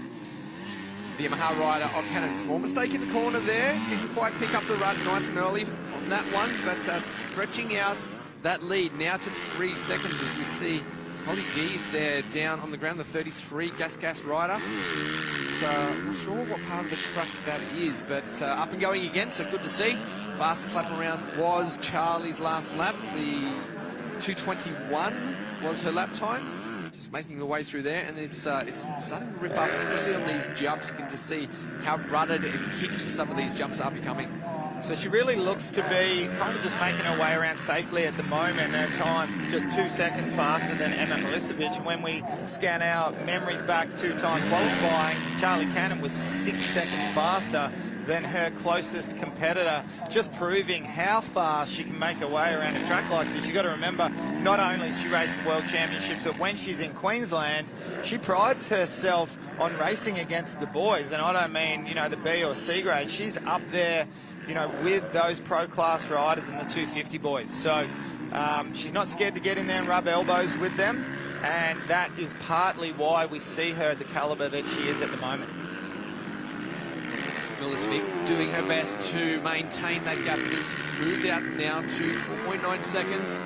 It's still very strong and comfortable on the bike. This is probably the best I've seen Milicevic ride in some time. She's certainly a lot more intense, a lot stronger than I previously remember. So a great ride by the 84 Honda rider. Yeah, look, she seems to be a heck of a lot closer to the level of Charlie Cannon than what the other girls do to Milicevic really at the moment, doesn't she? And there's only really Talia O'Hare who's still doing really quite well at the moment. Kate, what have you got for us? Just an update on Charlie Cannon. So if you look at her lap times, they're not probably where they should be. She's just checking out the track a bit. So we will see her lap times pick up towards the back end of the race. I was just having a chat to her mechanic. She was really frustrated with her lap times in the previous race, and also the fact that she stalled. So she was coming into this with fire in her eyes. Okay, interesting insight there as we get another close-up, and she's just struggling ever so slightly with rhythm in that first corner. I think she's just staying on those brakes extra long all the way into that first part of the corner. So she's trying to find her rhythm as well, and I know for sure her mindset at the moment, she's trying to separate herself from these other competitors, and basically she's probably picturing one of her fiercest competitors from over in Europe and pretending that they're right behind her. She wants to be trying to renew her pace and reset it so that when she does get back to Europe, she finds that little bit of extra pace, a little bit of extra consistency, and can get her first podium on the world stage. On screen at the moment, the 29 machine, Megan Bagnall and Emma Haylock both having a battle here for 8th and 9th place as we see our way towards the finish line through the easy lift left-hand turn. Easy lift left-hand turn, that was a mouthful. And into this Pirelli left as well.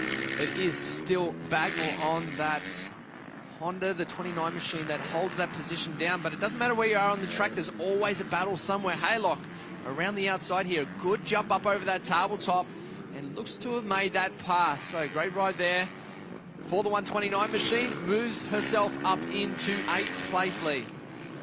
Yeah, great job, and well upside the top 10 there. Fantastic job. Charlie Cannon continues to lead. 8-second gap back to Milicevic, and then further 7 seconds back to Talia O'Hare, Maddie Brown, and then, like I said, Maddie Healy. She's made her way up into 5th place, but she is 34 seconds back from her arch rival that we're so used to seeing on the track together. Looks to be fastest lap of the race at 2:19 now from Charlie Cannon. Tash Morris there on the 755. Whedon's back there. Said that right. I apologise if I got that wrong. Sounded good to me. Yeah, it's they've got their own little battle back here. That's for 12th and 13th. And this is a really testing track for some of these girls that might not have ridden conditions like this. I know that Sienna does quite a bit back home in the sand with Luke George, so she should be fairly comfortable in these sort of soft and ruddy conditions. And shows here as we see Charlie Cannon now onto the back wheel, about to put a lap down on these riders. Cannon continues to stretch out that coming ever so close to a lapped rider there now. A huge thank you to Easy Lift, continuing to be the naming rights sponsor for the MXW class here for the Australian Championships for this girl. And this girl's class, sorry, the number 1 plate, red background, cannot put a foot wrong, is Charlie Cannon. Great bird's eye view of what the Gillman track looks like here in Adelaide, just a stone's throw out of the city centre, and it really is quite rare to have a track so close to a capital city, Danny. Yeah, it is, isn't it? And it is good that we... Oh, down goes one of our riders there. That was the 948 of Holly Vanderboer, just losing the front wheel coming out of that corner. So unfortunate for her. A little stomp down on the foot. Just have a look here. The front wheel just missing this rut a little bit. I think just about here. Oh, no, actually, it looks like there was a nice little rock hidden gem in that rut. Little gem. Yeah. Little gem. I remember when you pulled the hidden gem out, Danny. If my recollections are correct, it was 12 months ago here at your truck piece for Gillman, the hidden gem. It was beautiful. I was standing there thinking, damn it, why didn't I come up with something like that? But I like it when you get the odd occasion to pull that out. On screen at the moment, Talia O'Hare on the Honda machine continues to circulate in third place. And she's looking nice and comfortable out there. Now, her background, we haven't spoken too much about it. She's a Western Australian. She knows these kind of deep, sandy conditions when it gets not so much what we're seeing at the moment, but the other part of the track where it gets the rollers going on. She just loves it. And when you watch her up in that standing position, super comfortable when you get those type of bumps on the track. Yeah, I did watch her in practice. I was very impressed with her riding style. It was, especially in the jumps, scrubbing the jumps and looking very strong on the bike. It's a soft track, like we've mentioned, Lee, but as you said, it's not like a traditional sand track that she would be more comfortable on. It's got those sharp little edge bumps all the way around, whereas those deep sand tracks have those nice, big, flowing, long, rolling whoops that you see, and it's certainly testing a lot of the riders here. Mixed conditions, you could say, a bit of hard pack bumps, a little bit of soft pack ruts and turns as well. So great surface, great way of testing these riders is the Gillman track this weekend. Now, for those of you watching our live stream this morning, make sure you tune in this afternoon to either SBS or Stan and watch our live TV package for all of this afternoon's races. Of course, we'll have the first of the MX1 will kick us off, and then we're through. We got MX3, MX2, and the final MX1. So much action for this afternoon. Make sure you tune in. The clock is ticking down, 2 minutes 27 left to go. So a couple more laps for Charlie Cannon before she will close this one out. And barring nothing goes wrong, will take the overall win for the day. That lead stretching out to 13.4 as she works her way past Haylock there, puts the lap down and continues to build confidence, gain more experience. All of this racing, this riding in these conditions will certainly help her when she moves back over to compete in that world scene. And it's certainly a testing, as we said, a testing track, and all this experience will give her a much-needed boost going back there.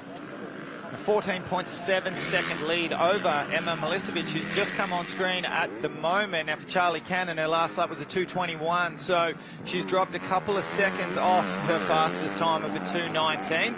So a work in progress for Charlie Cannon, trying to be her best out there and obviously putting herself to the test against herself and just trying to keep those fast lap times coming. Emma Milicevic has continued to impress today, and I think is probably performing above the expectation of what we expected from her today. Yeah, I agree. As I said, I feel this is the best I've seen her ride in these races. She looks very strong. I did note just there, just taking her time, picking up those lines, making sure she didn't rush through there at all and get into any kind of position that might make her uncomfortable. So very impressed with the way she is ridden today, back there in second place, very strong. Her tactics, or should I say mindset, and how she's approaching these races, I kind of like it. You watch her in the early stages and she almost looks a bit crazy, like she's letting it all hang out. She's doing everything she can to stick to the back of Charlie Cannon, and then as she eases into this mid part of the race where she's lost the back of Cannon and that toe of the slightly faster lap times, she's actually been reasonably smooth and calculated and relatively mistake-free, hasn't she? Yeah, I agree. As I said, the lines that she's picking up, the way she's taking her time through there, not putting herself into any kind of position that might force these mistakes. She's looking super smooth out there, and again, very, very impressed with the way she's riding today. Very, very hard work ethic does Milicevic. Her older brother Joel Milicevic, a former state champion in his own right and exceptionally talented on the bike, still has a fair bit to do with her and her program. So great to see Emma out here doing good things, and even though we've got a Yamaha at the head of the pack shining very, very brightly, we've got a lot of snarly Hondas back there in second, third, fourth and fifth place. So also I mentioned to you yesterday, Danny Ham, it's great to see some of the other factory teams that are starting to support the women's racing, and it's only just happened over the last couple of years. Taylor McCutcheon now riding for Empire Kawasaki, so fast, and unfortunately she's out injured at the moment. And we mentioned earlier on Taylor Thompson, who has signed with Gas. So trying to, now that we mentioned Taylor Thompson. She looks like she hasn't made it back out there according to our scoring. I don't see her name anyways. We take a quick look at this replay. We'll see what happened here as we went into this right-hand turn. Just a pass there for the 19 machine. Abby Maurice getting up another position, so great for them to continue on. As we now on our final lap for our race leader, Charlie Cannon, and just touching back on McCutcheon. I'd love to have seen her here racing at this one. This track would have certainly suited her riding style. She's a very strong rider in these softer conditions. We saw her at Coolum last year. Fantastic battle with Charlie Cannon. So unfortunate for her, just a broken wrist there, pretty nasty one. So we wish her a speedy recovery too, to see her back out there on the track. But going on with that point, with the teams now starting to get involved very heavily amongst this class, it's great to see that support is there. This class just continually growing. And it hasn't always been that way, but just getting back to the point you mentioned about Taylor McCutcheon, she is an animal. She is so aggressive and just only knows one position of the throttle, and especially when you put her up against this girl on screen at the moment. Obviously, Charlie Cannon is one of the best women racers in the world, and Taylor McCutcheon refuses to let her ride off into the distance, and quite often it's to her detriment. She'll throw herself on the ground, because if she can just somehow find a way to tone down that aggression and minimise some of these injuries, we're going to see her up the pointy end of the field, because she is so talented. Yeah, very exciting racing we saw out of them both last year, as we see the final lap, the final half a lap here for our race leader, the big red #1 Yamaha rider of Charlie Cannon, is only moments away from wrapping this one up here today with 2 moto wins, clean sweep, fastest in qualifying, and has done absolutely everything right through Up My Star for the right, and the last time is our race leader. And she'll keep her unbeaten win streak going, of course, winning all the motos at round 1. Nearly another stall. Very, very similar there, Danny. Now, she'll certainly look back at that and see if there's something that needs to be worked on. But as we have a look at the championship points provisional, Charlie Cannon, 75 points, has not dropped a moto yet, so you cannot go wrong with those kind of statistics. Emma Milicevic back there with 64 points, a full 10 points ahead, but coming into this high-speed left-hander and approaching the double for the final time, and a lapped rider will make their way through, and checkered flag comes out and win #2 for the day for Yamalube Yamaha racing rider Charlie Cannon.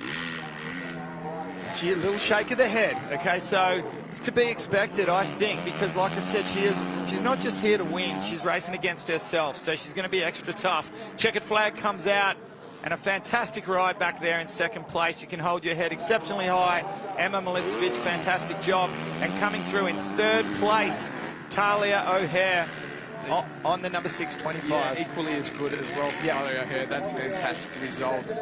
Very strong performance, getting there in third place, as we see the race winner, championship points leader, and as you said, clean sweep, still unbeaten.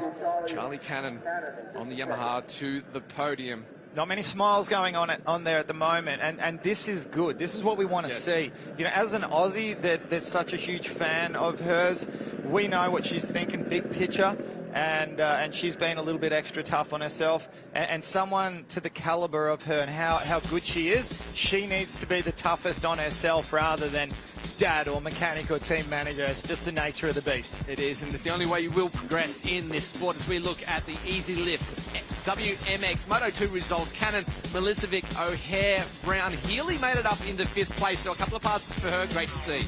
Amy Barch there back in 6th place, Talia Drew, Emma Haylock in 8th, Megan Bagnall and Holly Vanderboer rounding out the top 10. Let's go down to Kate. And in P3 for the round for the day, Talia, I'll just get you over here. Congratulations. It's great to have you in this series, as I know you've come back from overseas. Tell us about how your day played out. Yeah, today was a solid day. crashed in the first moto, unfortunately, and then that one had a really good start. But yeah, the girls they're just ripping at the moment, so I just honestly wasn't up to speed. But really enjoyed the track, and my bike was handling great today, so I'm really happy with the weekend. Yeah, well done, Talia O'Hare. We'll see you at the next round. Thank you. And in P2 for the round on the Honda as well, Emma Milicevic. Emma, tell us about how your day played out. I know you've been putting in a lot of hard work behind the scenes. The boys in the commentary box were really impressed with your performance out there. Yeah, I'm definitely improving week in, week out.